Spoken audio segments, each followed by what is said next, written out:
เราไปตั้งไว้เพื่อบริการประชาชนชาวโลกคนเชื่อกับกองทุกนานาประการไม่อย่าไปตั้งไว้ไร้ความหมายเวรุวันมีชื่อมาตั้งแต่สมัยพระพุทธเจ้าเรียกว่าสวนเวรุวันป่าไม้ไผ่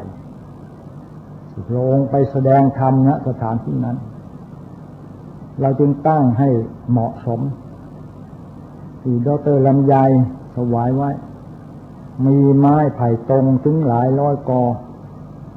ที่เราจะตั้งคิดมานานตั้งแต่ไปเจอหลวงพ่อในป่าขอนแก่นแม่น้ำพอง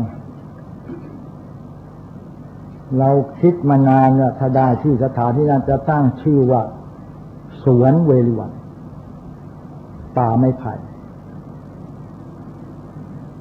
ตรงเป้าหมายที่เราตั้งใจมานานคือสวนของดร.ลำไยอาจารย์ถาวร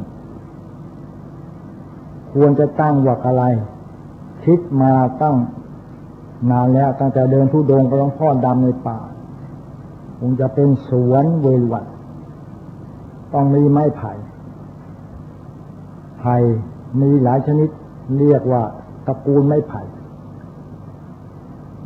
ก็ได้ความออกมาชัดเจนในวันนั้นและมาปัจจุบันขึ้นวันนี้จะไม่ขอกล่าวท่านทั้งหลายตั้งใจมาปฏิบัติเราต้องเพื่อการจะไปสอนเป็นผู้นำที่ดีเป็นครูตัวเองเป็นสัญลักษณ์ของความดีญาณวิถีคือปัญญารอบรู้ในกองการสังขารเราจะได้อ่านตัวออกก็จะได้บอกตัวได้จะได้ใช้ตัวเป็นเราจะได้เห็นตัวตายจะได้คลายทิฏฐิจะได้ดำริชอบเราจะได้ประกอบกุศลท่านจะได้ผลนาเป็นหลักฐานสำคัญนั่นแหละท่านจะเป็นผู้สั่งสอนได้ถ้าท่านไม่เข้าหลักนี้ท่านจะเป็นผู้นำที่ดีไม่ได้ไม่ขลังไม่ผูกสัมพันธ์โดยมนุษยสัมพันธ์ในชีวิตของท่านทั้งหลายเหล่านั้นไม่น่าเลื่อมใสหล่อหลอมจิตใจให้เป็นที่ศรัทธาและเลื่อมใสเข้าในจุดมุ่งหมายของประชาชนคนทั้งโลกหล่อหลอมแปลว่าทำจิตใจให้สะอาดศีลวิสุทธิจิตวิสุทธิปัญญาวิสุทธิได้มาหลายจะเป็นผู้หล่อหลอมน้ำใจของคนอื่นได้ฉันนั้นจะเป็นตัวอย่างที่ดีของประชาชนเป็นการแนะนำที่ถูกต้องตามคันลองของชีวิตแล้วนั้นฉันจะขลังมากเราจะดูพุทธประวัติพระพุทธเจ้าสอนเป็นหิงสกะองคุลิมานโจรเป็นวิสัยพระพุทธเจ้าองค์เดียวองค์อื่นสอนไม่ได้ต้องโดนฆ่าตายเนี่ยเห็นชัดนางวิสาขามหาบาจิกาเป็นวิสัยพระพุทธเจ้าคนอื่นสอนไม่ได้นางปตาจลาเป็นวิสัยผู้เจ้าองค์เดียวภาษาลิบุตรโมคคัลลาพระอานนท์สอนไม่ได้โปรดทำความเข้าใจนี้ก่อนเมื่อเราจะไปสอนใครได้อย่างไรบารมีพอหรือไม่จุดมุ่งหมายอันนั้นถ้าเราบารมีไม่พอเนี่ยคำสอนไร้ความหมายคนที่เขามีบารมีมากเราจะสอนคนบารมีมากแสนจะยากยกตัวอย่างให้เห็นเหมือนคนจนไม่มีสตางค์ถ้าเราบารมีไม่พอเนี่ยคำสอนไร้ความหมายเราใส่สร้อยก็สร้อยเจ๊จนไม่มีสตางค์ถ้าเราบารมีไม่พอเนี่ยคำสอนไร้ความหมายพูดอะไรมันจะขลังได้ยังไงมันจะไม่ขลังเลยโบราณท่านว่าไว้มีเงินก็ว่าน้องมีทองก็ว่าพี่เราไม่มีเงินมีทองพี่น้องก็ไม่มีเราต้องมีทรัพย์มีชื่อเสียงสร้างความรักไว้ในใจให้มันมากมายเท่าที่จะควรถึงจะสะดวกสบาย จะแนะนำใครเขาก็เชื่อถือติโยเทวนุสานังถ้าเราไปไหนไม่มีใครชอบเลยไปพูดเขาจะเชื่อไหมขอถามท่านผู้จะไปแนะนำไม่มีใครชอบท่านเลยท่านจะไปพูดเขาจะเชื่อไหมหล่อหลอมจิตใจของเราให้หล่อหลอมประโยชน์ทองคำแหลมลึกประโยชน์เพชรนินจินดาในจิตใจของท่านโดยสัจจะเมตตาสามัคคีมีนะแล้วนั้นติโยเทวนุสานังเป็นที่รักของเทวดาก่อนเป็นที่รักของมนุษย์ก่อนทำไม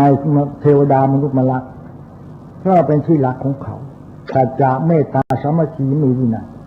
แล้วนั้นติโยเทวนุความหมายอยู่ตรงนั้นเราเนี่ยไปทำอะไรไม่มีใครเขารักเราเลยเนี่ยไม่มีใครเขาชอบเราเลยเนี่ยเราจะอมทองไปกี่ร้อยกิโลเขาก็เชื่อท่านไม่ได้อมทองไปพูดเขาจะเชื่อไหมถ้าท่านไร้คุณสมบัติไม่มีคุณใครเขารักเราเลยเนี่ยไม่มีใครเขาชอบเราจะหมดโอกาสจะไปสอนคุณทองไปกี่ร้อยกิโลเขาก็เชื่อท่านไม่ได้อมทองไปพูดเขาจะบูชาของประชาชนไหนเลยอะใครเขาจะเชื่อท่านตรงนี้ขอฝากไว้กับศูนย์ปฏิบัติธรรมของเราไม่มีใครรู้จักไม่มีใครชอบแล้วท่านจะไปพูดใครเขาจะเชื่อท่านแต่เขาชอบท่านแล้วรักท่านแล้วดีแล้วขอฝากไว้กับซองไปเพียงยักหน้าเขาก็เชื่อไม่มีใครรู้จักไม่มีใครชอบแล้วท่านจะไปพูดเรายังชี้นกชี้ไม้ไม่ได้แล้วเราจะอมทองไปหรือเขาจะเชื่อถือเราอมทองไปเท่าไรเขาก็เชื่อถือท่านไม่ได้โปรดตีความให้เข้าใจเข้ามาหาตัวเองถึงจะขลังและศักดิ์ความในใจเราไม่มีเลยในความดีเราจะไปพูดให้เขาดีเนี่ยมันทำไม่ได้จะไร้สาระมากจะไม่เกิดประโยชน์ผลแต่ประการใดขอออกไตเติ้ลให้ฟังตั้งแต่ศูนย์ปฏิบัติธรรมศูนย์เยรวันแห่งไม้ไผ่ตรงมาก่อนนี้มีคนรู้จักไหมเนี่ยไม่มีใครรู้จักยังไม่มีคุณภาพเท่าที่พอมีคุณภาพพอบางคนก็หลั่งไหลไปเองใช่ไหมไปคนเข้าเดี๋ยวก็ไปสองเดี๋ยวก็ไปสามไปสี่ไปห้าจนบัดนี้จนไม่มีที่แล้วนี่ตรงนี้จุดมุ่งหมายอันนั้นขอฝากท่านไปคิดด้วยความซึ้งใจด้วยถ้าท่านไม่คิดมันก็ไร้ความหมายไปคนเข้าเดี๋ยวก็ไปสองปัญญาที่จะคิดบัดนี้จนไม่มีที่แล้วนี่ตรงนี้จุดมุ่งหมายอันนั้นไปศูนย์ปฏิบัติธรรมวิวันรู้จักไหมไม่รู้จักไม่เคยอยู่ที่ไหนบัดนี้ไม่ต้องแค่เด็กมันก็รู้จักบัดนี้จนไม่มีที่แล้วนี่ตรงนี้จุดมุ่งหมายอันนั้นหลายบ้านหลายหมู่หลายเมืองหลายอำเภอหลายจังหวัดก็เข้าไปเพราะที่แล้วนี่ตรงนี้จุดมุ่งหมายอันนั้นหลายบ้านหลายหมู่หลายเมืองหลายอำเภอหลายท่านสอนใครก็ตามต้องมาเป็นครูที่แน่นอนโดยไม่มีวิญญาณอันนั้นสอนตัวเองได้ดีมีปัญญาแล้วหลายหมู่หลายเมืองหลายอำเภอหลายใจก็ซื่อมือก็สะอาดสอนโดยไม่มีวิญญาณอันนั้นจะสอนคนอื่นได้ดีมีปัญญาแล้วหลายหมู่หลายเมืองหลายอำเภอหลายพิษสมัยอยู่ในใจมือก็สะอาดสอนโดยไม่มีวิญญาณอันนั้นถ้าความดีให้กับใครได้แล้วหมดโอกาสที่จะหลายเมืองหลายอำเภอหลายสมัยอยู่ในใจมือก็สะอาดสอนโดยไม่มีวิญญาณอันนั้น แต่สมบัติพัฒนาหมดโอกาสที่จะถึงหลายเมืองหลายอำเภอหลายก็สะอาดนอนโดยไม่มีวิญญาณอันนั้นแต่สมบัติพัฒนาหมดโอกาสที่จะถึงหลายเมืองหลายอำเภอหลายก็สะอาดนอนโดยไม่มีวิญญาณอันนั้นข้อดีเหมือนร้านโต๊ะหมดโอกาสที่จะถึงหลายเมืองหลายอำเภอหลายแต่เนี่ยมีชื่อเสียงซะแล้วอะไรนอนโดยไม่มีวิญญาณอันนั้นถ้าไม่เหมือนร้านโต๊ะหมดโอกาสที่จะถึงหลายเมืองหลายอำเภอหลายความรักไม่มาแทนที่ไหนเลยเนี่ยมีชื่อเสียงซะแล้วอะไรนอนโดยไม่มีวิญญาณอันนั้นทุนอย่างน่าเสียดายเราลงทุนได้กำไรมากศูนย์เพื่อถึงหลายเมืองหลายอำเภอหลายความรักไม่มาแทนที่ไหนเลยเนี่ยมีชื่อเสียงซะแล้วอะไรนอนโดยไม่มีวิญญาณอันนั้นลงทุนได้กำไรมากศูนย์เพื่อถึงหลายเมืองหลายอำเภอหลายเพราะคนเราเขาก็รู้กันหมดแล้วนะเนี่ยแบบนี้เสียงซะแล้วอะไรนอนโดยไม่มีวิญญาณอันนั้นลงทุนได้กำไรมากศูนย์เพื่อถึงหลายเมืองหลายอำเภอหลายย้อนยุคสมัยพุทธกาลรู้กันหมดแล้วนะเนี่ยแบบนี้เสียงซะแล้วอะไรนอนโดยไม่มีวิญญาณอันนั้นอันอย่างไร 2,000 กว่าปีแล้วยังใช้ดีอย่างไรมากศูนย์เพื่อถึงหลายเมืองหลายอำเภอหลายคนเดี๋ยวนี้มั่นคงในเงินทองมั่นคงนอนโดยไม่มีวิญญาณอันนั้น1,000 กว่าปีแล้วยังใช้ดีอย่างไรมากศูนย์เพื่อถึงหลายเมืองหลายอำเภอหลายและพิธีกรเป็นทองมั่นคงนอนโดยไม่มีวิญญาณอันนั้นคนต้องช่วยตัวเองต้องพึ่งตัวเองได้เพื่อถึงหลายเมือง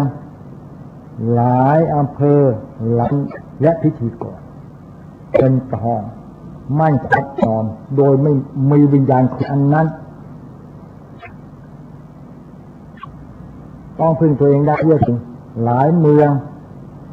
หลายอำเภอหลายภาควิชาอะไรมากมั่นคงนอนโดยไม่มีวิญญาณอันนั้น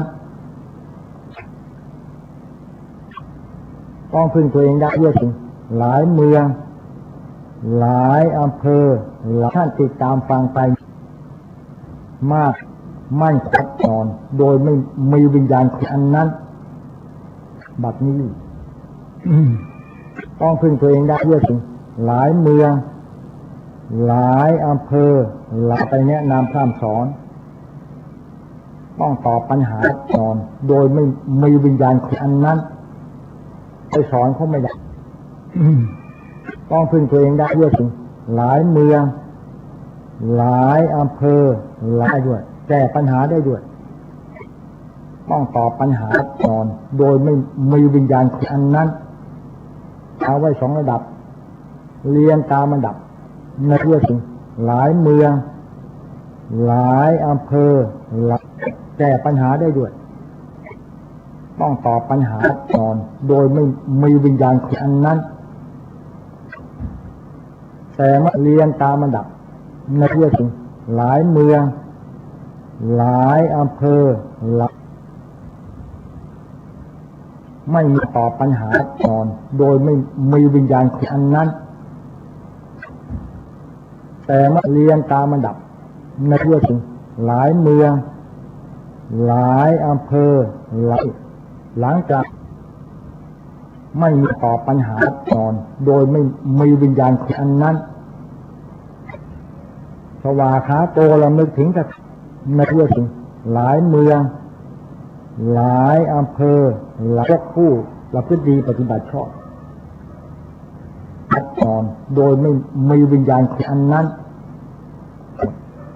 สวาขาโตเรานึกถึงกับในเพื่อถึงหลายเมือง หลายอำเภอหลายไม่มีการสวดมนต์พัดนอนโดยไม่มีวิญญาณอันนั้นก็ต้องสวดมนต์ไหว้พระพระพุทธเจ้าก็ต้องสวดด้วยสิพุทธหลายเมืองหลายอำเภอหลายไม่มีการสวดมนต์พัดนอนโดยไม่มีวิญญาณอันนั้นพระพุทธเจ้าก็ต้องสวดด้วยสิ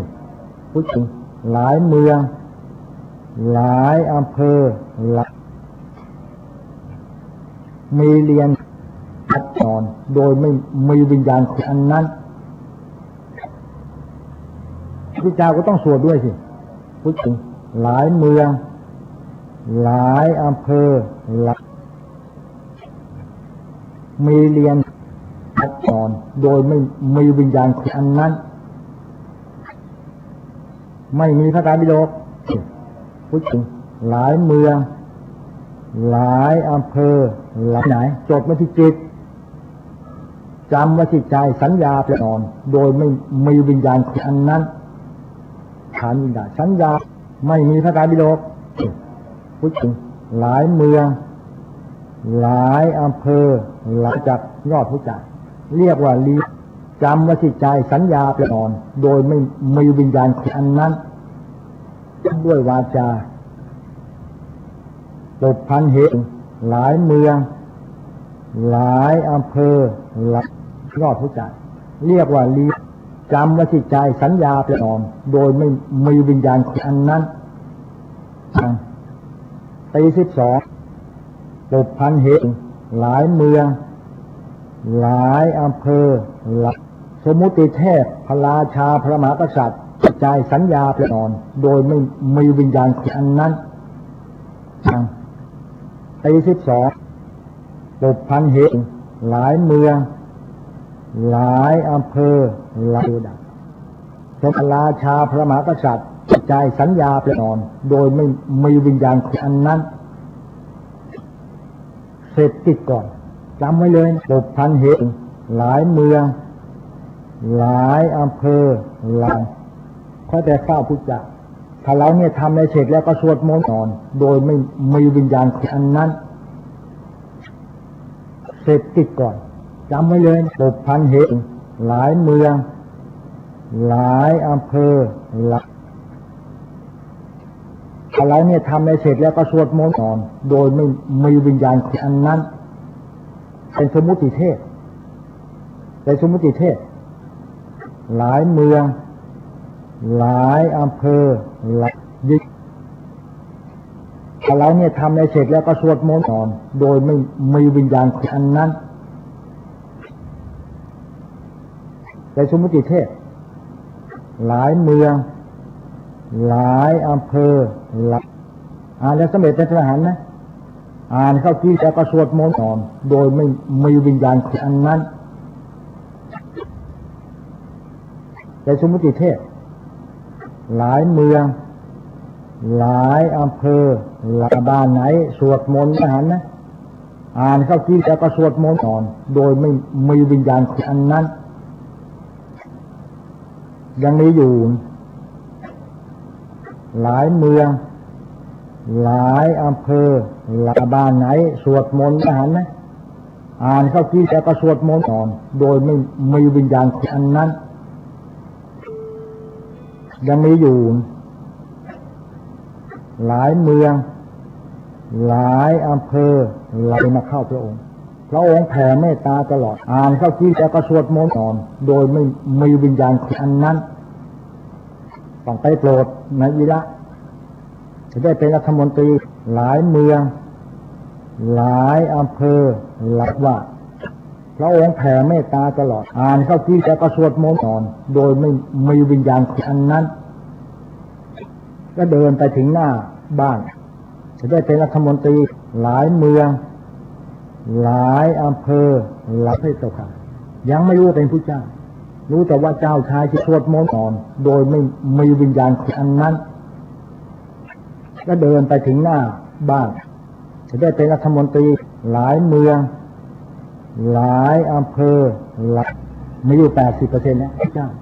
รู้แต่ว่าเจ้าชายที่สวดมนต์ก่อนโดยไม่มีวิญญาณอันนั้นไม่อยากเคารพเป็นผู้เจ้ายังไม่ทราบว่าเป็นผู้เจ้าเป็นรัฐมนตรีหลายเมืองหลายอำเภอ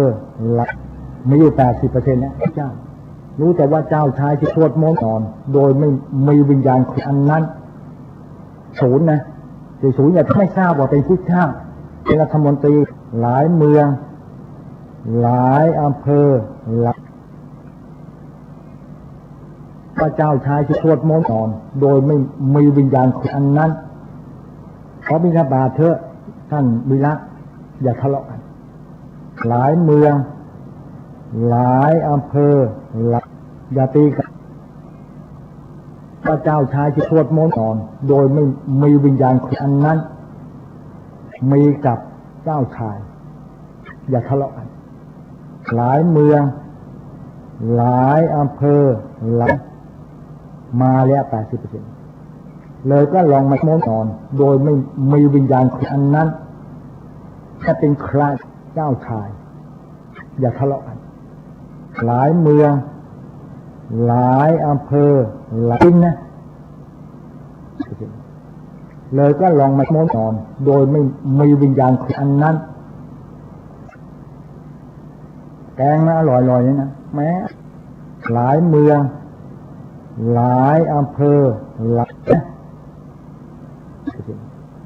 เลยก็ลองมาโม้ก่อนโดยไม่มีวิญญาณอันนั้นไม่รู้ทำกินแล้วก็นอนเนี่ยเหรอแกงนะอร่อยๆนี่นะแม้หลายเมืองหลายอำเภอบิณฑบาตโปรดสัตว์เลยก็ลองมาโม้ก่อนโดยไม่มีวิญญาณอันนั้นไม่รู้ทำกินแล้วก็นอนเนี่ยเหรอแกงนะอร่อยๆนี่นะแม้หลายเมืองหลายอำเภอโอ้โหอายเจ้าสัตว์เลยก็ลองมาโม้ก่อนโดยไม่มีวิญญาณอันนั้นพระเดชมาโปรดท่านนะแม้หลายเมืองหลายอำเภอดูเย็นประสุขประการใดพระเจ้าค่ะก่อนโดยไม่มีวิญญาณอันนั้นสมกปากพระเดชมาโปรดท่านนะแม้หลายเมืองหลายอำเภอในฐานะเป็นพระราชบุตรก่อนโดยไม่มีวิญญาณอันนั้นอบายมีอยู่4แบบหลายเมืองหลายอำเภอเป็นทุกในฐานะเป็นพระราชบุตรก่อนโดยไม่มีวิญญาณอันนั้น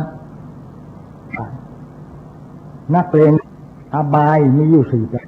หลายเมืองหลายอำเภอเป็นนักเลงก่อนโดยไม่มีวิญญาณอันนั้นนักเลงอบายมีอยู่4แบบหลายเมืองหลายอำเภอทางความชิบหายเป็นนักเลงก่อนโดยไม่มีวิญญาณอันนั้น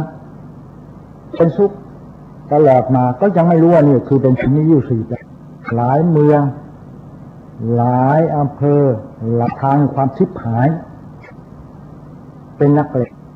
ก่อนโดยไม่มีวิญญาณอันนั้น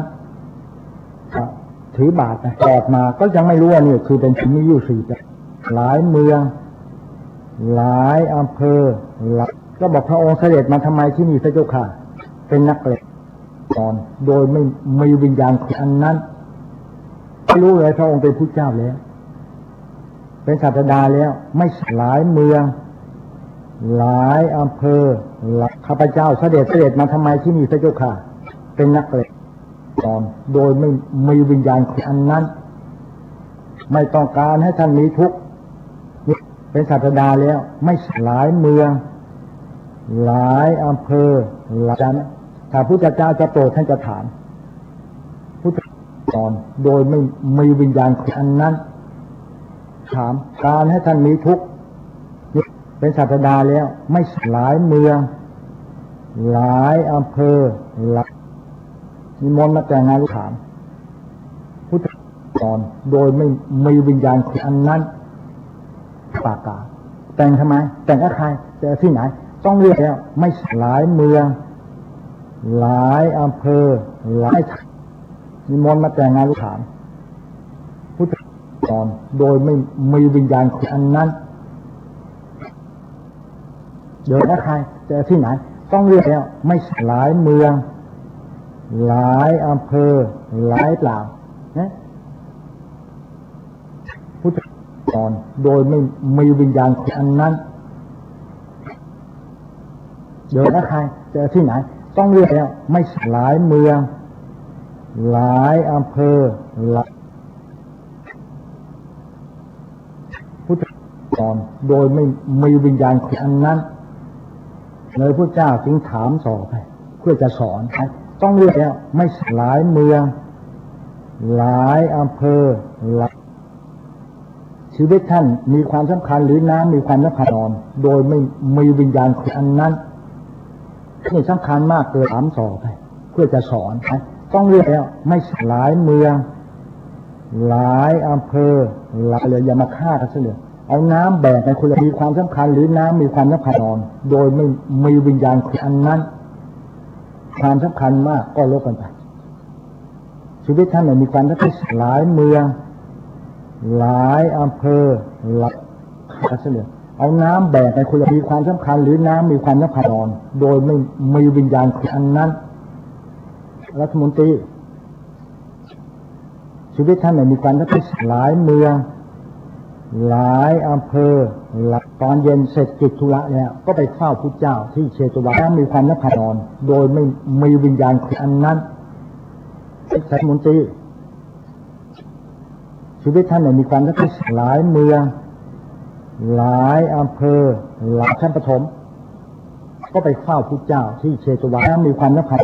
โดยไม่มีวิญญาณของอันนั้นคนไหนดูหน้าดูตาท่านเห็นหนอก่อนเห็นหนอท่านมีความสำคัญหลายเมืองหลายอำเภอหลายชั้นประถมก็ไปเฝ้าพุทธเจ้าที่เชตวันมีความสำคัญโดยไม่มีวิญญาณของอันนั้นฟังไปด้วยไม่มีตัวดังท่านเห็นหนอก่อนเห็นหนอท่านมีความสำคัญหลายเมืองหลายอำเภอหลายบางคนขอบวชในศาสนาเชตวันมีความสำคัญโดยไม่มีวิญญาณของอันนั้นแต่ก็ไม่สำเร็จฟังแท้จนหัวงอกจนผมหลายเมืองหลายอำเภอหลายครั้งแล้วไม่ได้ปฏิบัติจนขอบวชในศาสนาเชตวันมีความสำคัญโดยไม่มีวิญญาณของอันนั้นคนต่อสู้กับเหตุการณ์เขาก็ทนเลยทางแท้จนหัวงอกจนผมหลายเมืองหลายอำเภอหลายจบแล้วเป็นโสดาบันจบแล้วเป็นพระอรหันต์โดยไม่มีวิญญาณของอันนั้นกาขอบวชกับเหตุการณ์เขาก็ทนเลยทางแท้จนหัวงอกจนผมหลายเมืองหลายอำเภอหลายเจ้าชายเป็นผู้เจ้าเนี่ยจบแล้วเป็นพระอรหันต์โดยไม่มีวิญญาณของอันนั้นเราเป็นคนดีได้สายันเหธรรมเทศนาผมหลายเมืองหลายอำเภอหลายเจ้าชายเป็นผู้เจ้าเนี่ยจบแล้วเป็นพระอรหันต์โดยไม่มีวิญญาณของอันนั้นคนสวดนี่ระลึกถึงคุณสายันเหธรรมเทศนาผมหลายเมืองหลายอำเภอหลังที่นิพพานแล้วพระเถระเป็นพระอรหันต์โดยไม่มีวิญญาณของอันนั้นสวดนี่ระลึกถึงคุณสายันเหธรรมเทศนาผมหลายเมืองหลายอำเภอหลายจากกรรมฐานพระเถระเป็นพระอรหันต์โดยไม่มีวิญญาณของอันนั้นจำเดี๋ยวนี้จำไปได้ไหมเทศนาผมหลายเมืองหลายอำเภอหลายจากกรรมฐานพระเถระเป็นพระอรหันต์โดยไม่มีวิญญาณของอันนั้นโปรดเราทีละเดี๋ยวนี้จำไปได้ไหมเทศนาผมหลายเมืองหลายอำเภอหลายพระมาแล้วเลยพระเถระเป็นพระอรหันต์โดยไม่มีวิญญาณของอันนั้นก็จะข้าวจะสุกอย่างนี้เรียกว่าหลายเมือง หลายอำเภอหลายและเลยประเทศเป็นพระราชพนอนโดยไม่มีวิญญาณอันนั้นก็อ่านชื่อพิมพ์ด้วยอย่างนี้เรียกอะไรเรียกจะข้าวจะสุกอย่างนี้เรียกว่าหลายเมืองหลายอำเภอหลายทีนี้มานั่งภาวนาเรียกว่าพระพนอนโดยไม่มีวิญญาณอันนั้นอย่างนี้เรียกอะไรเรียกจะข้าวจะสุกอย่างนี้เรียกว่าหลายเมืองหลายอำเภอหลายไม่ต้องหัดไม่ต้องเรียกว่าพระพนอนโดยไม่มีวิญญาณอันนั้นใช่หรือไม่นี่เรียกว่าหลายเมืองหลายอำเภอหลายวัดไม่ต้องหัดไม่ต้องเรียกว่าพระพนอนโดยไม่มีวิญญาณอันนั้นแต่เพิ่งลาที่เรียกว่าหลายเมืองหลายอำเภอหลายบอกคนโน้นบอกคนนี้ทำบัญชีเชื่ออับพระพนอนโดยไม่มีวิญญาณอันนั้นทำแต่เพิ่งลาที่เรียกว่าหลายเมืองหลายอำเภอหลายคนนี้ทำบัญชีเชื่ออับพระพนอนโดยไม่มีวิญญาณอันนั้นเห็นด้วยไหมรัฐมนตรีเห็นด้วยไหมที่พูดที่เรียกว่าหลายเมืองหลายอำเภอหลายคนนี้ทำบัญชีเชื่ออับพระพนอนโดยไม่มีวิญญาณอันนั้นที่นักนั้นที่พูดที่เรียกว่าหลายเมืองหลายอำเภอหลายพระเจ้าสอนเนี่ยพิจารณาพระพนอนโดยไม่มีวิญญาณอันนั้นพันธนังอธิษฐานสังฆติสังวิธาถึงหลายเมืองหลายอำเภอหลายพระเจ้าสอนเนี่ยพิจารณาพระพนอนโดยไม่มีวิญญาณอันนั้นโภชเนมตานิตาตากมาก็ตักสังฆติสังวิธาถึงหลายเมืองหลายอำเภอหลายไม่มีเลยไม่น่ากูไม่ต้องเสกกูสักกูบทพระพนอนโดยไม่มีวิญญาณอันนั้นเทลิงขานิตาตากมาก็ตักสังฆติสังวิธาถึงหลายเมืองหลายอำเภอหลายแห่งยิ่งกับขี้เมากูไม่ต้องเสกกูสักกูบทพระพนอนโดยไม่มีวิญญาณอันนั้นรวมสังวรละวังไม่สังวิธาถึงหลายเมืองหลายอำเภอหลายสายหากับขี้เมากูไม่ต้องเสกกูสักกูบทพระพนอนโดยไม่มีวิญญาณอันนั้นสังวรละวังไม่สังวิธาถึงหลายเมืองหลายอำเภอหลายพระสวดมนต์ธรรมวัดนี้แปลด้วยเป็นกูบทพระพนอนโดยไม่มีวิญญาณอันนั้น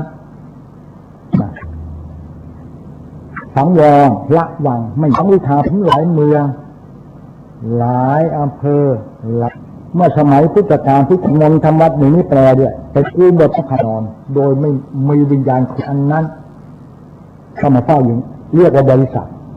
พระเจ้าจะให้ไม่สังวิธาถึงหลายเมืองหลายอำเภอ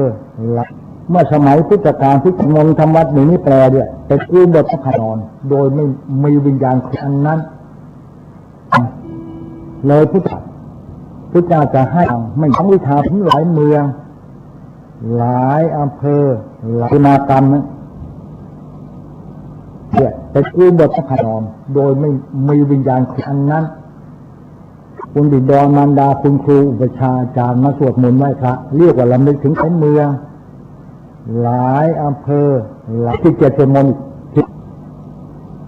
เนี่ยเป็นกูบทพระพนอนโดยไม่มีวิญญาณอันนั้นไม่ได้เลยสวดมนต์ไหว้พระเรียกว่าลำลึกถึงเมืองหลายอำเภอหลายเมื่อก่อนนี้เขาเรียนลำดับเรียนไปทุกขั้นตอนโดยไม่มีวิญญาณอันนั้นคำพูดของพระพุทธเจ้าไม่ได้เลยสวดมนต์ไหว้พระเรียกว่าลำลึกถึงเมืองหลายอำเภอหลายเลยไม่ต้องไปตามขั้นตอนเรียนไปทุกขั้นตอน ก่อนโดยไม่มีวิญญาณอันนั้นเรียนปฏิบัติเลยมาเข้ากรรมฐานเลยอย่าง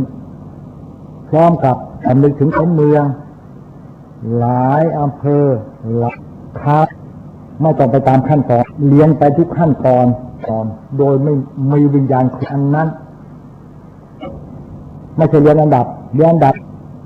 พร้อมกับสำนึกถึงคนเมืองหลายอำเภอหลักแต่ที่เรามาอยู่เนี่ยกินน้อยพูดน้อยก่อนโดยไม่มีวิญญาณอันนั้นไม่ใช่เรียนอันดับพร้อมกับสำนึกถึงคนเมืองหลายอำเภอหลายกว่าหนังสือไม่ต้องมีตัวเนี่ยกินน้อยพูดน้อยก่อนโดยไม่มีวิญญาณอันนั้นเฉพาะตัวผู้ปฏิบัติเท่านั้นคนไม่ปฏิบัติจะไม่รู้จักสำนึกถึงคนเมืองหลายอำเภอหลายหนังสือไม่ต้องมีตัวเนี่ยกินน้อยพูดน้อยก่อนโดยไม่มีวิญญาณอันนั้นหังมากสอนคนไม่ปฏิบัติจะไม่รู้จักสำนึกถึงคนเมืองหลายอำเภอหลายมันจุดเนี่ย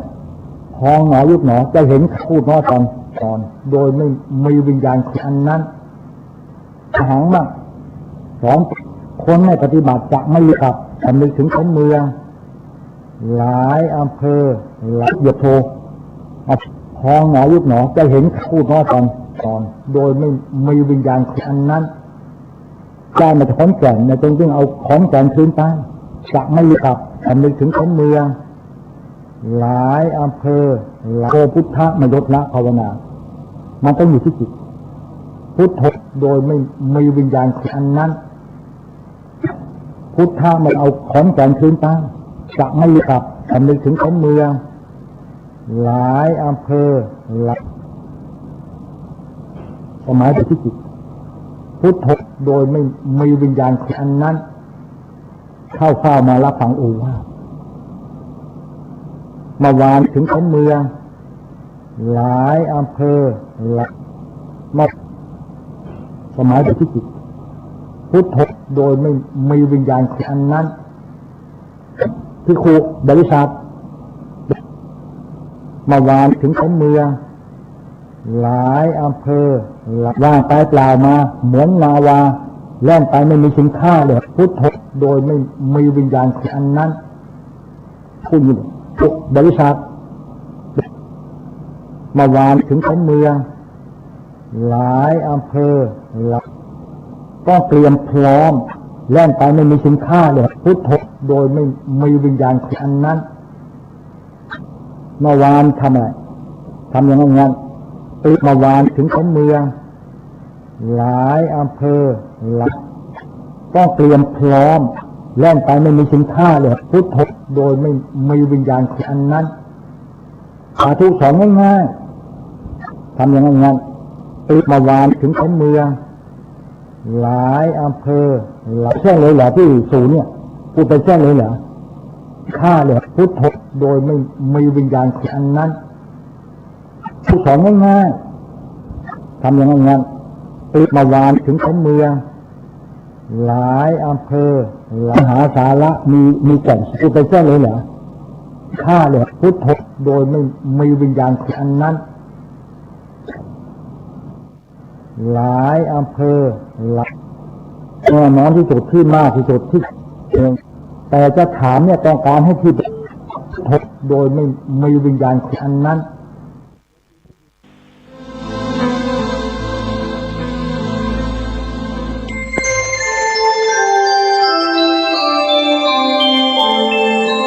ขณะนี้ท่านกำลังฟังสถานีวิทยุกระจายเสียง FM 104.5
ข่าวสารเพื่อการประชาสัมพันธ์ขอเชิญชวนผู้ใจบุญใจกุศล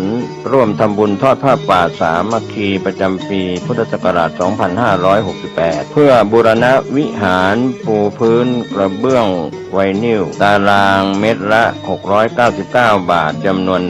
150 ตารางเมตรทำโครงเหล็กป้องกันนกรอบวิหารราดพื้นเททรายล้างหน้าวิหารราวบันไดเหล็กสแตนเลสทาสี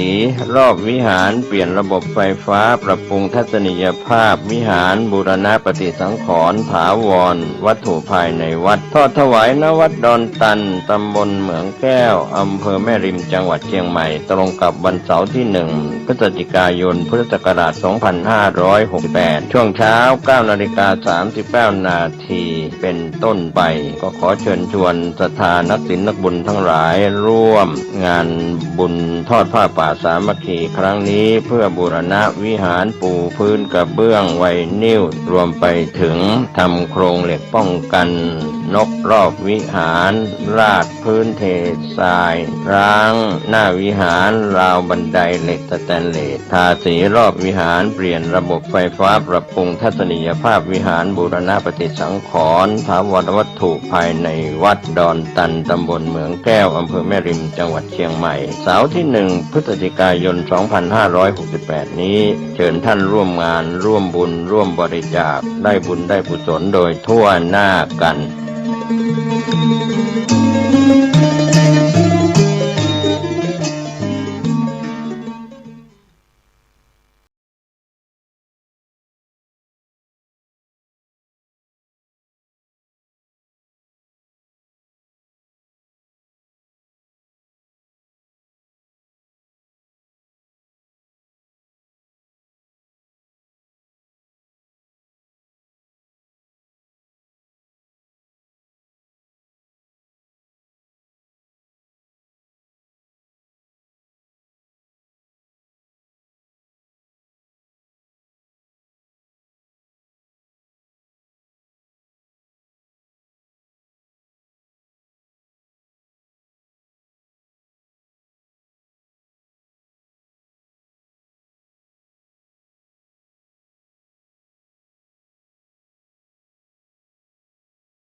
ในวันนี้เป็นวันธรรมสนะ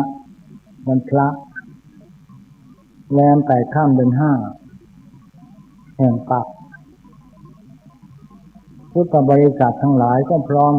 กันมาบำเพ็ญกุศลบำเพ็ญศีลเจริญจิตภาวนารักษาอุโบสถตามกาลเวลาในวันพระก็มากันมาก เป็นประจำทุกวันพระโดยเฉพาะอย่างยิ่งท่านพุทธศาสนิกทั้งหลายมีโอกาสว่างก็มาบำเพ็ญประโยชน์บำเพ็ญกุศลให้แก่ตัวเองโดยการมาเจริญพระกรรมฐานสร้างชีวิตและผลงานให้แก่ชีวิตของท่านการเจริญพระกรรมฐานก็เนื่องจากว่าท่านได้มาสร้างชีวิตให้มีค่า ในเมื่อชีวิตท่านมีค่ามีราคามีคุณสมบัติมีคุณธรรมแล้วชีวิตท่านมีค่าเวลาของท่านจะมีประโยชน์มากในอนาคตมาปรารภธรรมกันในวันนี้ถ้าชีวิตของท่านไร้ค่าไม่มีคุณภาพไร้คุณธรรมแล้วไหนเลยเล่าเวลาจะมีประโยชน์แก่ตัวท่านเองตัวท่านเองจะไม่มีประโยชน์ต่อผลแต่ประการใดไม่ใช่มานั่งกรรมฐานให้โรคภัยไข้เจ็บหายก็จริงแหละแต่เพราะว่าไม่ใช่มุ่งในจุดนั้นมุ่งให้เรามีราคามีค่าของคนเหมือนยาเภสัช มันหมดคุณภาพกินแล้วก็โรคก็ไม่หายมีแต่เพิ่มโรคให้หนักขึ้นเพราะยาหมดคุณภาพก็เหมือนคนไร้คุณธรรมไม่มีคุณธรรมในตัวตนบุคคลมีคุณภาพนั้นไหนเลยนะเวลาของท่านจะมีประโยชน์ต่อผลแต่ประการใด ท่านพุทธบริษัททั้งหลายทั้งฝ่ายบรรพชิตและคฤหัสถ์ท่านต้องพิจารณาตัวเองพระพุทธเจ้าสอนยอดในโลกเป็นยอดพัฒนายอดของโลกที่ต้องการพัฒนาตนแต่เราก็ไม่จะไปเชื่อฟังคำสอนพระพุทธเจ้าแต่ท่านสาธุชนพุทธบริษัททั้งหลาย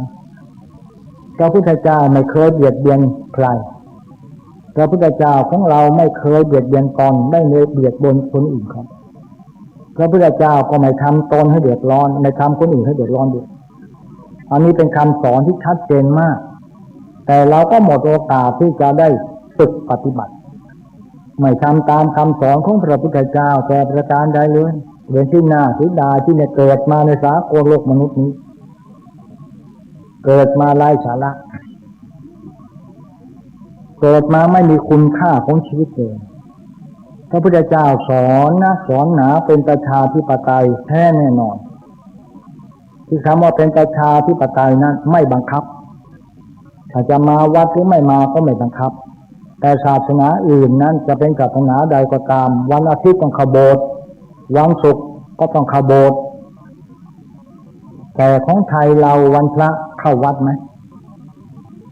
ไม่เคยเข้าวัดแล้วก็ลืมเลือนลางไปหายไปจากจิตใจของชาวพุทธแล้วเพราะวันพระไม่มีอะไรที่จะเป็นติดขัดในจิตใจวันพระแปลว่าแสวงหาพระสักวันในจิตใจของท่านได้ไหมวันพระเนี่ยทำใจให้ประเสริฐสักวันได้ไหมแต่ท่านก็ทำไม่ได้เมื่อท่านทำไม่ได้แล้วก็หมดโอกาสเช่นเดียวกันก็ขอเจริญพรอย่างนั้นวันพระนี่หมายความว่าเรามาทำใจให้ประเสริฐทำใจให้อดทนทำจิตกมลสันดานอย่าให้จิตใจเศร้าหมองทำจิตใจให้ผ่องใสทำใจให้สะอาดหมดจดอย่างนี้เป็นต้นจะมีประโยชน์ต่อการปฏิบัติธรรมนี้มากแต่เราไม่การปฏิบัติอย่างนี้เราก็จะได้อะไรเป็นหลักปฏิบัติก็คงไม่มีแล้วก็ขอเจริญพรอย่างนั้นการมาปฏิบัติธรรมเนี่ยไม่ใช่มาต้องการให้รวยต้องการให้กิจการดีเท่านั้นต้องการมากที่สุดก็คือต้องการให้มีปัญญาต้องการจะแก้ปัญหาชีวิตนั่นเองที่เรามาปฏิบัติธรรมกันต้องการจะแก้ปัญหาชีวิตสร้างชีวิตให้มีประโยชน์ต่อการงานและหน้าที่ซึ่งเรียกว่ากรรมฐานไม่จะมานั่งหลับหูหลับตาไปสวรรค์นิพพานกันเท่านั้นแต่ท่านก็แก้ปัญหากันไม่ได้มาวัดน่าจะแก้ปัญหาได้กลับไปสร้างแต่ปัญหาให้ความวุ่นวายอยู่ในตัวเองและครอบครัวตลอดกาลไม่มีโอกาสที่จะมีประโยชน์ในชีวิตนี้ได้ชีวิตนี้จะมีประโยชน์ต่อเมื่อเราสร้างสันฐานะของตนให้ดีชีวิตนี้จะมีค่าต่อเมื่อเราสร้างสันฐานะตนให้มีสติปัญญาด้วยการเจริญกรรมฐานนั่นเองเจริญการกระทำให้ฐานะดีมีปัญญาชีวิตท่านจะแจ่มใสใจคอก็สบายไม่เศร้าหมองใจต่อไปทำอะไรก็ไม่เบียดเบียนตนไม่ไปเบียดเบียนคนอื่นทำอะไรก็ไม่เดือดร้อนตนและไม่เดือดร้อนคนอื่นในเมื่อไม่เดือดร้อนตนเดือดร้อนคนอื่นแล้วนั่นแหละเป็นชีวิตที่มีประโยชน์แล้วมีค่าแล้วเวลาของท่านแต่เวลาแม้แต่นาทีทองก็มีประโยชน์และคุ้มค่าต่อเวลาที่มีคุณประโยชน์อันนั้นแน่นอนอันนี้มีประโยชน์ชัด แต่แล้วเราจะเอาอะไรที่เป็นหลักฐานก็หาได้ยากมากไม่มีโอกาสเวลาการที่ดีได้อันนี้ก็เป็นประโยชน์สำคัญอันหนึ่งเพราะฉะนั้นการเจริญกรรมฐานวันพระเราก็มารวมกันอย่างนี้ทั้งเดือนพฤศจิกและคฤหัสถ์ก็ฟังธรรมตามกาลเวลาฟังธรรมตามกาลเวลาและเจริญกรรมฐานการเจริญกรรมฐานเนี่ยเป็นการไม่ใช่เรื่องเลวไหลอย่างที่ท่านเข้าใจกันและพากันมาเจริญกรรมฐานแต่ก็ไม่ได้อะไรกันเป็นส่วนมากคำว่าไม่ได้อะไรนั้นก็คือท่านไม่ได้ทำด้วยความตั้งใจก็ไม่ได้อะไรเลยไม่ได้ตั้งใจทำและไม่ได้ตั้งใจปฏิบัติและไม่ได้ตั้งใจในจิตมุ่งหมายที่ตั้งใจมา ถ้ามาเนี่ยมาด้วยศรัทธามาด้วยความเชื่อทำความเลื่อมใสทำด้วยความเคารพจบถึงจบทานจบภาวนาท่านก็จะได้ผลขึ้นมาอย่างสมค่าปรารถนาทุกประการอันนี้เป็นประโยชน์กับท่านเองไม่ใช่มาเที่ยวเล่นกันมาให้มันเสียเวลาการมาแล้วให้มันได้ผลกลับไปบ้านโดยสวัสดีมีชัยบ้างการเจริญกรรมฐานต้องการเจริญให้เกิดปัญญาจะได้แก้ปัญหาได้ทุกทิศทุกทางในระหว่างครอบครัวเป็นอันดับหนึ่งระหว่างสามีภรรยาระหว่างบิดามารดากับบุตรระหว่างบุตรธิดากับบิดามารดาระหว่างญาติต่อญาติระหว่างศิษย์กับครูอาจารย์มันก็มีสัมพันธ์กันอย่างนี้เป็นต้นนี่เราอยู่ในระหว่างครอบครัวระหว่างสามีภรรยาสมมุตินามแทนที่เป็นพ่อบ้านแม่เรือนมีบุตรธิดาก็ดีหมดว่านอนสอนง่ายตั้งใจเรียนหนังสือแสวงหาวิชาการไถ่ตนนี่คือกรรมฐานทำให้กิจการงานในบ้านดีมากกิจการงานในบ้านที่ดีนั่นมีประโยชน์กับตนมีประโยชน์กับครอบครัวมีประโยชน์ต่อส่วนรวมและร่วมกันในระหว่างชาติโดยที่อยู่รวมกันเป็นชาติไทยหรือฝรั่งมังค่าก็ตามก็อยู่รวมกันด้วยความสามัคคีสร้างความดีร่วมกันเพราะฉะนั้นการเจริญกรรมฐานจึงมีประโยชน์แก่ท่านผู้ใจบุญถึงทานเท่านั้นผู้ที่มาปฏิบัติมวลมาคุยกันไม่ได้สนใจในหน้าที่การงานไม่ใช่มานั่งปฏิบัติให้เป็นคนรวยเท่านั้นต้องการจะให้ท่านมีสติปัญญาเพิ่มขึ้นที่เราเนี่ยขัดข้องทางสติปัญญากันมากก็ทางปัญญาเนี่ยทางสายปัญญาไม่ค่อยจะมีใครดำเนินงานในเรื่องนี้การเจริญจิตบำเพ็ญจิตภาวนาวิปัสสนากรรมฐานก็ต้องการสร้างสรรค์ฐานะให้สมองเกิดปัญญาให้มีสติระลึกอยู่เสมอว่าเราทำอะไรอยู่ณบัดนี้ให้เรามีสัมปชัญญะรู้ตัวรู้ทั่วรู้เด็กรู้จักผู้ใหญ่รู้ว่าถูกต้องหรือไม่ถูกต้องรู้เข้าใจหรือไม่เข้าใจอันนี้เป็นเรื่องของกรรมฐานที่เราปฏิบัติการกันอยู่ณบัดนี้ไม่จะมานั่งแล้วก็จะเห็นญาณโน้นญาณนี้ขึ้นพอที่จริงจะเห็นปัญญาของท่านเองปัญญาแปลว่าหลอกรู้ในกองการสังขารหลอกรู้เหตุการณ์ที่มันเกิดขึ้นเฉพาะหน้าเป็นปัจจัยตังโดยที่สัพโพวินยูสิรู้ได้เฉพาะตนและท่านจะอดทนท่านจะมีความขยันหมั่นเพียรตลอดเลยการนี่เนี่ยถึงจะเรียกว่าวิปัสสนาไม่จะมานั่งขี้เกียจคนที่ขี้เกียจเกียจค้าในหน้าที่ไม่รับผิดชอบไม่ใช่วิปัสสนาตามคำสอนพระพุทธเจ้าตามคำสอนพระพุทธเจ้านั้นมีแต่ความขยันไม่ย่อท้อมีความอดทนสูงทำอะไรก็อดทนอดกลั้นอดออมปณิประนอมยอมความสูงแล้วก็มีจิตใจประเสริฐจิตใจมีปัญญาจะทำอะไรก็แก้ไขปัญหาได้โดยเฉพาะหน้ามีอะไรเกิดขึ้นก็แก้ได้อดีตผ่านมาก็ไม่ได้ไปสนใจที่จะต้องรื้อฟื้นอีกอนาคตก็ไม่สนใจที่จะต้องไปจับมั่นคั่นมันตายจะประการใดสิ่งที่เป็นปัจจุบันธรรมก็ทำให้มันเสร็จไปในเวลาโอกาสแบบนี้นี่แหละถึงจะถูกต้องไม่อย่ามานั่งกรรมฐานในวันนี้ก็มาจากไกลมาก็ปวดแข้งปวดขาว่าจะมานั่งกรรมฐานแล้วก็จะให้ช่วยแผ่เมตตาให้ปวดแข้งปวดขาเขาก็เท่าทะเลแก่ชราแล้วมันก็ต้องปวดเป็นธรรมดาปวดเมื่อเกิดมาก็ต้องแก่ก็ต้องเจ็บแล้วก็ต้องตายเนี่ยประตูเกิดประตูตายต้องรู้ด้วยการที่มานั่งกรรมฐานถึงจะรู้ประตูเกิดประตูตายทวารเกิดทวารตายถึงจะได้รู้เท่าทะเลแต่ชราแล้วการปวดเมื่อยในเรื่องเป็นธรรมดาเกิดมาต้องแก่ก็ต้องเจ็บทุรนทุรายปวดเมื่อยทั่วสกุลกายเป็นต้นมันก็เรื่องธรรมดาแล้วก็ต้องตายจากโลกนี้ไปด้วยกันทุกคนไม่มีใครพ้นจากโลกนี้ไปได้แน่นอนไม่มีใครเหลือหลอแม้แต่คนเดียวเกิดมาเท่าไรก็ตายหมดเท่านั้นไม่มีเหลือแน่นอนขอเจริญพรอย่างนั้นในวันนี้ก็น่าจะพิจารณาตนเองเนี่ยมากันทุกวันนี้กับปัญหาตลอดรายการไอ้คำว่าปัญหาในที่นี้ก็คือปัญหาที่สร้างปัญหาอยู่ตลอดเวลาการมีความหมายอย่างนี้นี่ใครไปปิดประตูหน่อยได้ไหมนี่ใครไปเปิดประตูแล้วก็ปิดประตูหน่อยได้ไหม นี่ช่วยดูหน่อยเนี่ยเข้ามาเนี่ยเปิดประตูแล้วก็ช่วยปิดหน่อยเนี่ยไม่เข้ามายุ่งช่วยกันดูหน่อยหลายคนมีตาดูหน่อยนะคนรับผิดชอบเนี่ยก็จะมีเราคนเดียวเนี่ยจะต้องไปปิดประตูอยู่ก็แย่เห็นไหมก็ต้องมานั่งพูดให้ฟังให้เสียเราต้องไปปิดประตูให้เสียแย่มากนะแย่จริงๆนี่แหละคนมันมากแต่คนรับผิดชอบเนี่ยก็จะมีขอฝากท่านทั้งหลายด้วย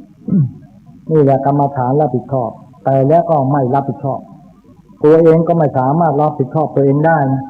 แต่ไหนเลยจะไปรับผิดชอบคนอื่นเขาได้ในครอบครัวก็เช่นเดียวกันพ่อแม่ก็ไม่เคยรับผิดชอบให้ลูกลูกก็ไม่เคยรับผิดชอบให้แต่พ่อแม่ต่างคนต่างอยู่คู่กันอยู่ในรูเอาดูเอาดีไม่ได้ก็ออกมาอย่างนี้ชัดเรื่องช่างเรื่องอะไรข้าไม่ใช่ไม่เกี่ยวข้าไม่สนข้าไม่เอาเนื้อกล้านี่เป็นอย่างนี้แหละเนาะเสียใจแทนด้วยผู้ที่เจริญกรรมฐานตาไวหูไวเห็นหนอเสียงหนอมันมีอะไรเกิดขึ้นนะทำให้รับรู้ทำให้รับรู้ทั้งนั้น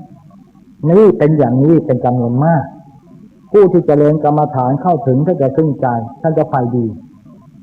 จะมีสัจจะพูดจริงทำจริงตาไวหูไว